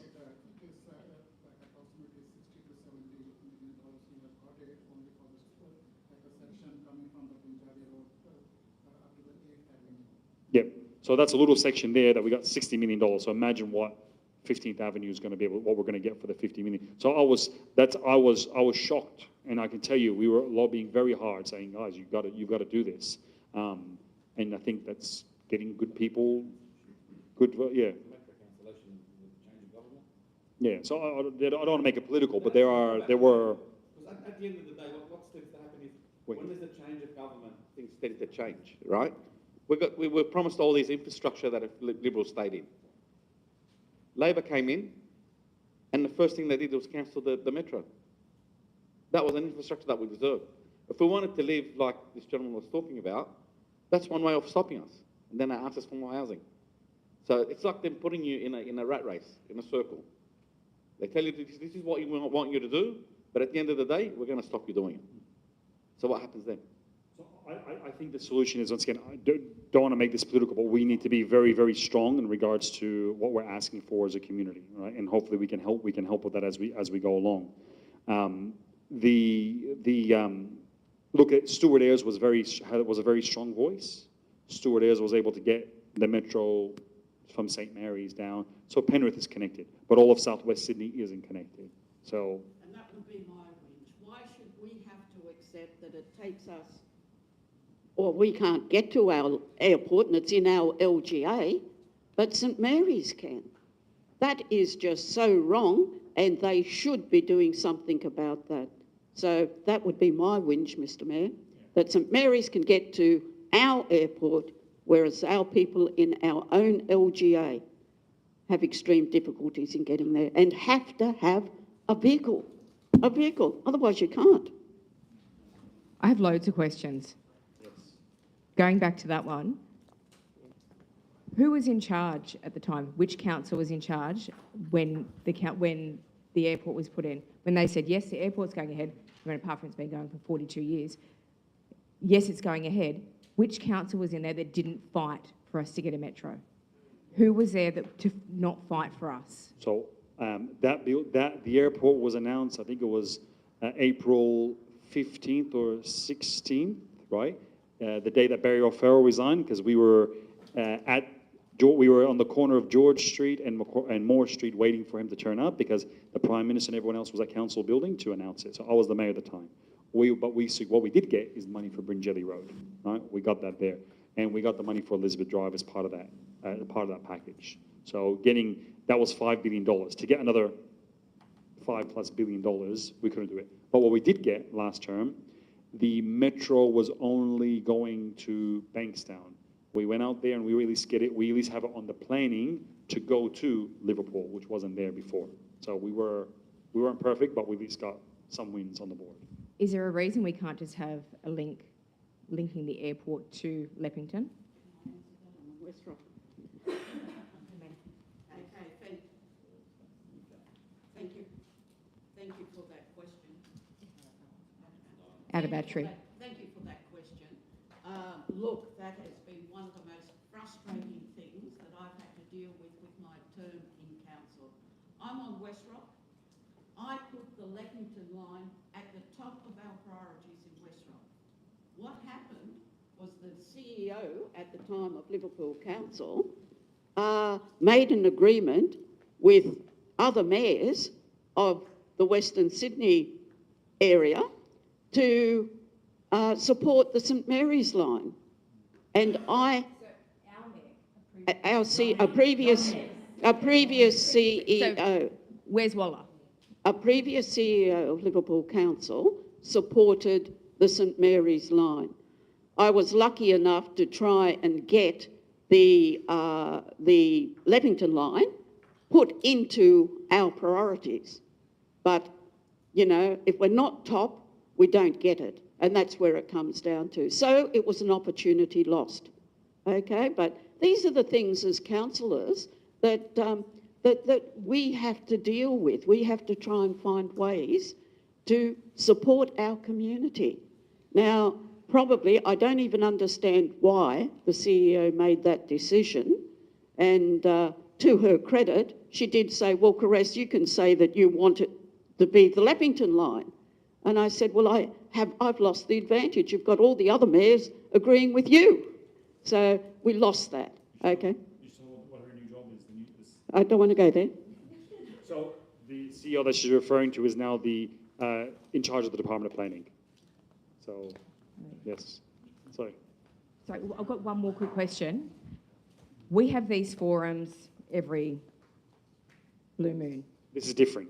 This But is anyway, what's different about this forum as opposed to every other forum. I noticed Councillor Hull walked out. He's left, much to the shame, because he's chaired our meetings a lot of the time. So I would have liked to have heard his reply. What's different about this forum as opposed to every other forum we've had, where us as ratepayers hear bupkis back? yes. So we've been reforming the organisation, and I don't go to those forums because it was letting the councils do their thing. We are now moving a different model where I think people are more concerned about what's happening in the actual very, very localized. And that's why we aim to do 12. I don't know how many we've done so far. I think we hit 10, whatever, roughly, possibly 10, right? Unfortunately, we ran a couple, we couldn't get there. So we're now intending to do this twice a year in these areas, right? And what the model that we're working on is, council loves words. They love talking. The documents, they're full of words, right? And Betty here, where'd Betty go? Betty, huh? Oh, Betty, not Betty. Betty, sorry, Betty, right? Betty's a lawyer, and when you read a council document, it's not the easiest document to read, right? We now have a new director of customer service or customer experience, right? And the purpose of that is to say, what does council do, right? What should we do? We're here to serve the community. It's that simple. You have a problem, we solve it. In a perfect world, we prevent the problem from happening. Terry's out there using who looks after all the roads. Now with the technology that's going to be rolled on the rubbish trucks, which is going to identify potholes, which he'll know they're coming through beforehand, and he's fixing them. So you don't need to speak to us. Because we're fixing problems proactively. The enhancements in waste. Has everyone seen our new mattress shredding machine? We love your bring your mattresses. We now shred them. We take the steel, recycle it. We take the fluff and we turn it into pavers and we turn it into tiles. We're the first council to do that, and we'll make money from other councils because we'll take all their mattresses as well. Matt's team in the depot, they're now having, what do we have? There's 100 odd plus people in the parks team. So 12 more, let's hear another 6 or 8. Yeah. So Liverpool grew, but no one gave him more staff to cut the grass. So you wonder, well, why did the grass go crazy? Yeah. His mechanical workshop was pretty crap. Now he has state-of-the-art mechanical workshop as of now, operational, right, running? Yep, that's right. And that supports 300 vehicles. You're gonna have, if you can't service them, you're gonna have problems. Telemetrics is being rolled out as we speak, i.e. we will know where every vehicle is, what it's doing. We'll make sure every vehicle is operating safely, but it allows us to make sure that we're being efficient and using technology. None of these things existed before, right? So it was very archaic. I don't know if Matt wants to, you're gonna say a few words about it. You can pass. Yeah, no, look, I can, so a couple of things have happened. I'll just touch on the technology part of it. So I've worked in different businesses as well, and we've used technology. So telematics has been around for a long time. So getting into play will help us with efficiency, as the Mayor said. Being able to look, potentially look at our vehicles and maybe do we need so many, for example, which will save costs and actually save you money. Looking at, replacement times as well. So do we, shorten them up on how much fuel we're using? So telematics and it really will help us with stuff like that. The other piece that's happened is, and I know Ned's touched on it, is the change to the structure that we've had. So we, as an operational team, never got a lot of say in design. A lot of this stuff you're talking about tonight is all about design problems and when they were done. Okay, we can't foresee what would have happened 20 years ago, 5 cars that we live in a house, so when this was sort of done. But what we're trying to see now is, so we're getting examples where roads have been built around the airport and they're actually asking us, I'm just the parks guy cleaning the footpaths and maintaining the trees and that are on those roads. They're asking us, what do you want? So we want a bare minimum of a footpath either side. The road has to be this wide, so that then when those plans go in, that then impacts who can develop and what they can develop. rather than developers just going, no, we're going to just take the roadway you've got. No, the road goes in first, whereas we weren't involved in that before. So we were just going, here's the road, here's what the plan is, you go and maintain it. So that joined, so we work with infrastructure, there used to be two different departments. So us having that opportunity now is actually some of this forward planning that's happening now for 5 and 7 and 10 years away. We've actually been able to say up front what we want. And the same goes with, with the roads and that are being built and the types of roads. So look, that's probably as much. And so to answer your question is the organisation wasn't ready to be able to deal with the issues that existed. We're dealing with legacy issues. They're now being fixed, and now we can accelerate, which is now why we're doing this. If we did this last year, we couldn't be like, yeah, we have enough work to do. We can't do any more work. So now we're going to do it. What we're working towards is very simple. And Betty was in a good meeting about this today with the staff. A one-pager, i.e., here's a one-page document that is the to-do list for the area. What we're doing in the short, medium, and long term. Here's the money, here's what we're doing. Very, very simple. And that's for your area, not for what's happening in Pleasure Point, right? But they all have their own one, and we all can refer to that. And that's a new thinking in the organization. Simplify it, make it easy. You own that document as the community, we own that document as council, the staff own it. When they get a call, when someone calls from customer service can refer to that document. Just keeping things very simple so we have clarity of what we're trying to do. So ideally what our goal now is, we take it, we gather from here, we then move on and we have another meeting next year. We do this twice a year because then we're accountable. Here's the to-do list, here's that one pager. Where are you guys at? How's it going? How do we make it better, right? And if there's nothing to talk about, then we can sit here and have a chat. And I'm sure there's always something. It's in karaoke. And I just, excuse me, I just wanted to add as well, I used to chair the Eastern District Forum, as did Councillor Rhodes before me, and we never had the staff here that we have tonight as well. So I'm really grateful that they all come along as well so that you guys have the opportunity to ask the questions directly to the people who can help you. So I think keeping it a bit more localised may not be as frequently as they used to be, but they're more localised into, so there are many, many more forums and you don't just have to come to your area forum, they do overlap a little bit, but I think being able to give that personal attention to the issues, because the issues here are not the same as the issues at Voyager Point. And I mean, some of them are, everybody's got grass that needs to be cut and roads that needs to be fixed. But, it's really important to hear what communities here are saying, as well as our rural communities, as well as our communities on the other side of the bridge. So that's what we're trying to achieve, is something a little bit less formal, but having the staff here as well to be able to help. And then we follow up with you and we're accountable. We're all sitting here and with the grace of God, we'll all be sitting here again at the end of the year, next year, to chat to you. Oh no, next year we will be, but in 12 months time we'll see. But so yeah, I think that for us, trialling being a little bit more available and a little bit more intimate is probably going to serve everybody better. So that's what we're trying to achieve. Happy for feedback. Sorry, that's all right. So my question goes back to the airport and the airport line.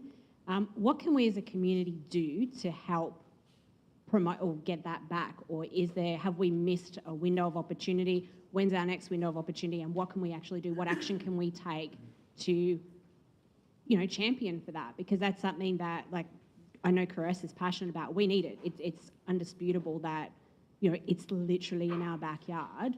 But what can we do to help get that seen or get that approved or get that pushed along? Because we have the system that we have now where, like I said, planning is dumb at the moment. Because why I say that, the easy way to solve it is if you're taking growth as an area, then you should automatically get infrastructure funding. It should be a number, it should be a formula. We don't have that. So therefore, who makes the decisions? Yes, you have the bureaucrats. We need to go and, our role in this is to say, here are the solutions that we have studied. This is what we think. So Parramatta said, let's do light rail. Parramatta Council invested $1 million in a light rail study, right? People thought they were crazy. How dare you spend $1 million of ratepayers' money? Guess what? They now got a $2 billion light rail, right? So we need to be doing that as well. We need to be investing in the strategies. And part of our structure has done that. We've got a City Futures Department, which is purely looking outwards and getting us the information. So then we work on the bureaucrats, the other element, and bear in mind, a train, we can't even drive there now. 15th Avenue doesn't even get you. 15th Avenue is just next level shocking. And they've got people so private developers have large multinationals that want to invest $1 billion in building a new logistics center, and they're being told no by the government, not to build it, right? But saying, we'll build the roads. The government, you know what they say to them? Oh, we don't like the design of the roads. You know what the developer said? That's your design. We didn't design it. We literally picked up your design that you've done, right? The airport should be thriving by now. There should be a lot of business around it, but we have beautiful plans and documents, but we're actually saying no because we can't make decisions anymore. So is it because they paid for those roads that they won't do that? Is it something along those lines? Or can we even get, if they're going to upgrade those roads and they're going to invest that money in that, could they not put like a T-way in that has, you know, a direct route from station Leppington, Liverpool? Nobody makes decisions anymore. It goes round and round and round and round. There's a hotel that's supposed to be going up in Liverpool, right? It's being held up by Sydney Water, right? Because they have to do some plumbing work, right? Significant plumbing work, but there's a process. They've gone through the process. Every time they go through it, Sydney Water didn't change its mind. There was no pressure on them to make a bloody decision. But yet we'll whinge all day about housing prices. It's so frustrating because no one is prepared to actually make decisions, right? So these people all around the airport, they want to build this. The money is ready to go, right? But nobody is tasked with making this, because what we did is we created all these different layers. Greater Sydney Commissions, Western Sydney Parkland Authority, blah, blah, blah, and they kind of cut us out from it. And now you got the mess that we are. But I still want to answer your original question. So because we have bad planning, we don't have funding formulas, then how do people make decisions, right? And tell you from the inside, from what I've seen, when you get those phone calls, who would you like to vote for at the election, right? That information goes straight into the leaders at the time, whether it was Chris Minns or Gladys or whatever, and they sit there and say, oh, well, we need to win this area. Why we didn't get the $500 million that we needed for 15th Avenue is because the seat was already showing that it was lost. It was showing there's a big swing going on. Liberal Party's like, we're not going to win it. Don't worry about it. Take the money, put it elsewhere. Labor's like, we're going to win this anyway. We don't have to put any money in it. That's how it actually...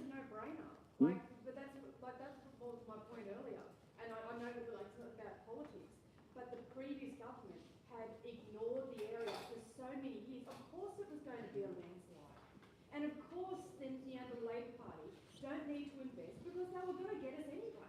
But that's up to us as... Yeah, I know. Yeah. But this, and really it's now the next election where the local area can then put pressure on the Labor Party and on the Liberal Party. 100%. Because Perfect. Because the Liberal Party ignored for so many years. Yeah. That's the issue. We need the community behind the same advocacy. Yeah. We've all got to be on Behind the same vision. page. We've all got to be saying the same thing. And that is that this is not good enough. That 15th Avenue, when it was first put to councillors, it was a wonderful vision. And I give credit to the CEO at the time. It was supposed to have a transit line to keep that running straight out to the airport. So it was going, and it was said at the time, the LGA that has the fastest link to that airport will be the winner, right? I remember the CEO saying that to us. When the last meeting that we had with Transport New South Wales and they showed us the plan, that vision was suddenly changed into, okay, it was an electric bus, but it didn't have a transit line, and it was supposed to be weaving in and out of the traffic and stopping over at bus stops, and wasn't the vision. I opposed the vote. I thought it was ridiculous. Yes. It's fast. It was ridiculous. Why would anyone vote for that?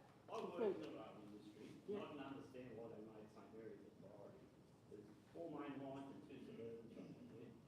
From Liverpool to the city, there's only 2 main lines. There's nothing about.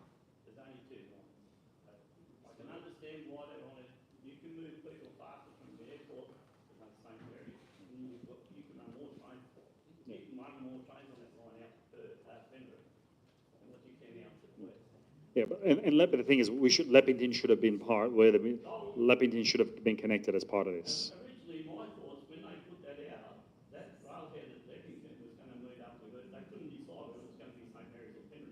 Can I just add as well? I think we're forgetting that there was $70 million allocated by the feds. I'm not sure if it was the current or the past feds for the strategic business case between Glenfield and Leppington. There's $520 million from the state for the Western Sydney City deal for the express bus route between Liverpool, Campbelltown, Penrith. That was recently re-announced, and it's part of their business improvement district. So it is coming, and Transport recently just showcased all the transport corridors for the Aerotropolis, including 15th Avenue. So the wheels are grinding, albeit slowly. But I think as well, to answer your question regarding why Leppington, strategic business cases dictate government decisions, the bureaucrats, as you say. The St Mary's line is not going to make money. It will lose money because it's got a BCR of less than 1. If the Leppington line was built, it was much worse. And your points with the 4 lines, the express routes, is purely why. Liverpool simply hasn't got the infrastructure. It raises your point, Senator, that we do need more, Council, sorry, that we do need the express routes. But I think we also need to look holistically. There are a lot of factors at play influencing decisions, and I think we need to be more aware of why certain decisions are made. But I take your points. So what we'll do our part in getting an actual plan and say, look, this is the big picture stuff that we can't fix, that we need the state government and the federal government. They've increased migration, right? And we're pro-migration. We love everyone. But at the same time, you can't not look at us and think we don't exist. Right? We need that money to go with it. The good thing we have going for us is because of the growth in the area, we're now getting new seats being established, right? So we're getting, we're potentially becoming marginal areas. So there's potentially a new federal seat that's going to be established out here. That's going to give us a good, strong voice. And it's going to be, if we have the right plan and everyone's talking and singing off the same song sheet, yes, cost of living is important. But yes, we need to make sure that you've got the infrastructure and you're going to invest in the areas. If we can get aligned on that as a community, whoever delivers it should get our vote, regardless, right? That's the reality. Look, so just being mindful of time, is there any particular pressing issue that anybody wanted else to raise? Because Matt's very happy because no one has mentioned the grass. Right, or the trees. Kurrajong Road does need a cut, I'm not nice. I'm sure you're sick of hearing Liverpool Council being compared to Camden or anywhere else. Their roundabouts are so pretty. Camden. What did you say? What was the tree allocation? 7 mil? 7 mil. Listen, go plant some pretty trees. We can plant them, we'll plant them, but then the problem is getting the money to maintain them. Listen, find something that doesn't need to be. They're embarrassing. I go out to Smeaton Grange, and it's just so pretty. You need to go for We it. feel like the poor cousins, really. Like, really poor I can cousins. tell you one thing. I'll go back to the last Christmas party, and our Francis Christmas party is next week, and I had the roundabout team very passionately talking about roundabouts and how they want to do it. And I actually saw him today at Chippy Northern on Gunma Quarry going out there. He was out there going for it. And he's like, I want more people and all that sort of stuff. Yeah. They want to. But we've got to start planting the right stuff. And I think that's where we come down. I just go back to that design bit when we have no engagement and no involvement, and then we've got to come along later and find the budget that I don't have to then read what you're talking about. So The best example, sorry, Matt, is the new detention basin on 4th Avenue, right? So this thing was designed, it was delivered. Now they say, here you go, Matt, take care of it.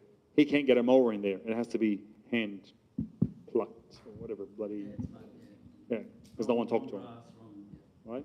But it'll win environment, huh? One part of council, right? One consultant, right? But doesn't. No. if you go back to what the Mayor said earlier on, there's been a big restructure since January last year, and a lot of these teams have come together, not working in silos. Now, a lot of organisations do exactly the same. Oh, it's shocking. What do you mean? They didn't even have a system in place where you know how they do the payroll, right? Liverpool Council for his team of 300 people down a road street, just under that, sign-in sheets. So the new director comes on board, right? That's where we have started from. The new director comes on board. You We were, and it was running in 2016. It was running, and I wasn't perfect. Don't get 100%. Don't get me wrong, but we were in a much better position back then than where we are today because things were cleaner, things were better. We didn't have the DA backlog. We had 1,100 outstanding development applications. That's majority of that's mums and dads waiting for to build their bloody house. I was getting a phone call every single week. Huh?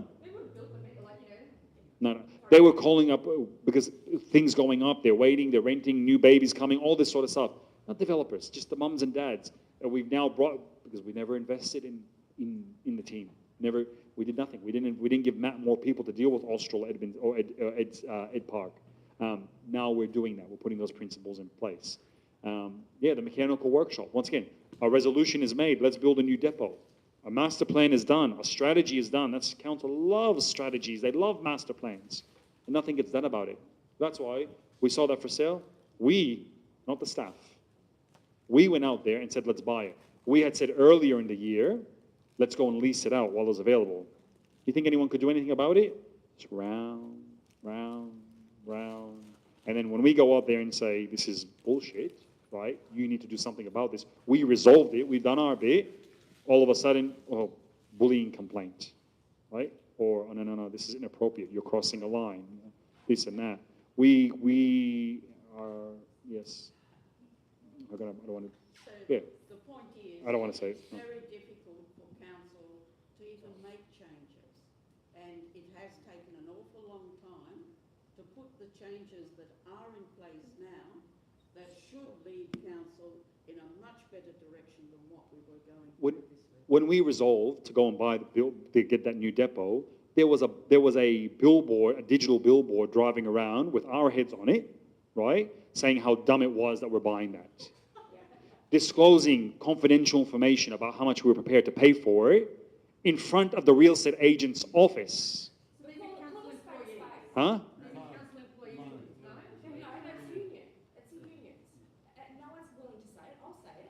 Yeah. And all due respect, and yes, the union does a good job and they have the role to play, but they're supported by councillors, right? We're talking about safety. They were actually advocating against safety issues. You walk into the depot that exists, the mechanical workshop. It's a brick building, probably 6 meter high clearance, literally built in probably 1960. Not designed as a workshop, so it was retrofitted. No exhaust in there, like no exhaust. We're barely any hoists. Just the staff have to go out there and wheel bloody, on little trolleys, wheel the fuel back and forth, like just wrong. And the safety now, you look at this place, it's state of the art. It at least meets WHS standards. And they were advocating against it, fighting us. Luckily, 6 councillors stayed strong, didn't worry about the bullshit, and said, no, we have to do the right thing, right? But that's what we deal with. Every single day we try to do something, right? Constantly. So the decisions we're trying to make today are trying to future-proof us as well. So that depot will last us. It's definitely going to be, you know, for this next, I suppose, 10 to 15 years. And in that time, we actually generate more business. Like we already do the RFS vehicles, and we were doing them out of that old shed.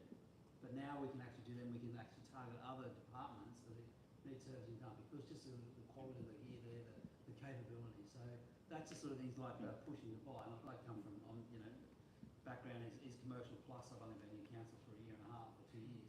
So I can see the benefit of trying to do some. Councils don't commercially, they're scared. They don't want to, and that's where a lot of these things get hamstrung by. But when you get people who come on board and with the directors and some of the changes we had, are bringing people a lot of commercial experience. So, and we need to because it's simply what's happening with West Invest and what the airport's going to bring in. If we don't do it, we'll miss out on more stuff. Honestly, that's why the changes in the directors from a staff member's point of view or from a manager's point of view, it's sort of given us more of a vision and more of an opportunity to sort of actually have our say, okay, we want to do this, we want to promote this. The mattress shredder as an example took a while, but you know what? That potentially is going to lead to another one. We're looking at other machines like biochar machines that will actually reduce our grain waste and we'll be able to do something with it. So the commercial part of it doesn't normally sit well with councils, but we have the opportunity. We're the biggest LGA in the southern hemisphere, if you want to think about that. So I come from the city where it's 26 square kilometres, and I had 10 people per square kilometre. Here, 26 square kilometres, I've got half a person every 2 kilometres. So just to put it in perspective, that's sort of like, you know, what we've got to try and deal with. But again, And I know I don't want to just throw the union on the bus. At the same time, the way management was treating the union was very bad, was very confrontational. And so you had everyone at 10 paces. Now our new CEO has calmed that down, has worked with the union, and we have a much better relationship. We were in the Industrial Relations Commission around 50 times last year. This year, 0. So we work together on that now. So we now have a better relationship, and my head's not on a bus anymore driving around the area, but yeah. Is it better, or has council just acquiesced to? No, it's much better. It's better. But you can sit there and you got to win some and lose some. That's the reality. You know? Choose which hill you want to die on, because you can die on one every day. Yeah, exactly. What's so, it? Yeah, it's not, we're not backed off the back, basically, you know, it's about, Yeah. you know, But, it's not acquiescing, it's basically holding everybody to Yeah. account. So they're holding us to account, so we've now turned around and Yeah. so But- we're actually following. But we won't back down when we have staff who are behaving inappropriately towards females, if they're doing things corruptly, if they're not performing. The old story, I'm not saying it is happening or not, but people sitting in a park not doing any work, right? We're not going to back down on that sort of stuff. And yeah, it's very important. But I just think things are getting better, right? Yeah. Can we also have more street sweepers coming through and rubbish and rubbish being picked up off the rubbish being picked up off the street, because it actually looks quite unsightly at times. There's 2 pieces there. Yeah, can I, just before you answer, can I please apologize? I have another meeting I need to get to. So if I can leave it, all of our wonderful team who are here, and I want to thank you all for being here. We will be back again next year. And like I said, we want to do this twice a year. We've got our notes.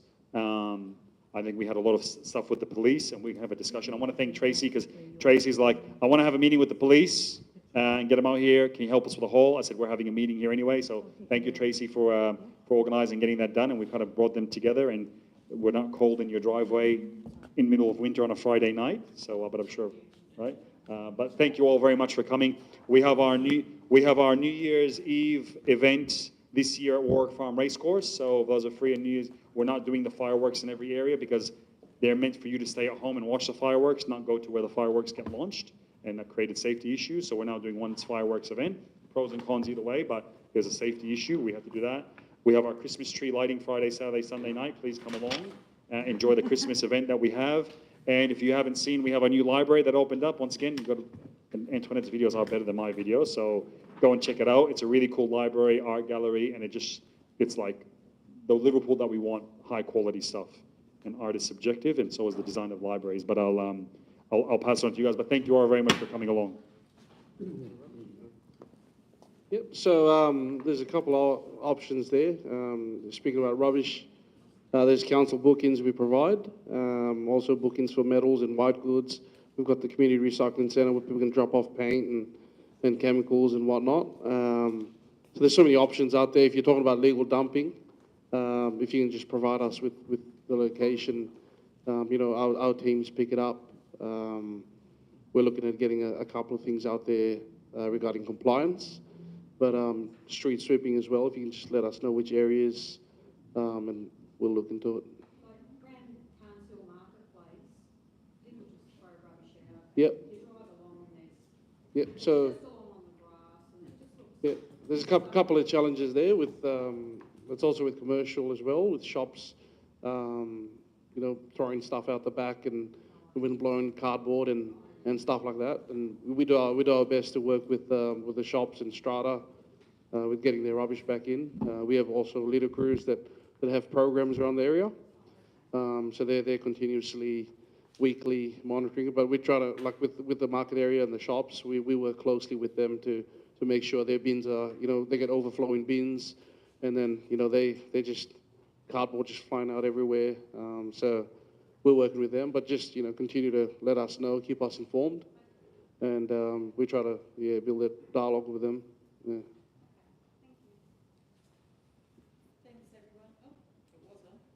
Everyone for coming. Unless there's anything else, we might let the staff go, if that's okay. Please make sure that you've jotted down your points so that we've got a record of it. There's the QR codes. You can always pop onto the council website and log things that way as well. Thank you so much for coming. Have a lovely Christmas and New Year. Sorry, Anna? On the council request tab? Customer request tab. Thank you.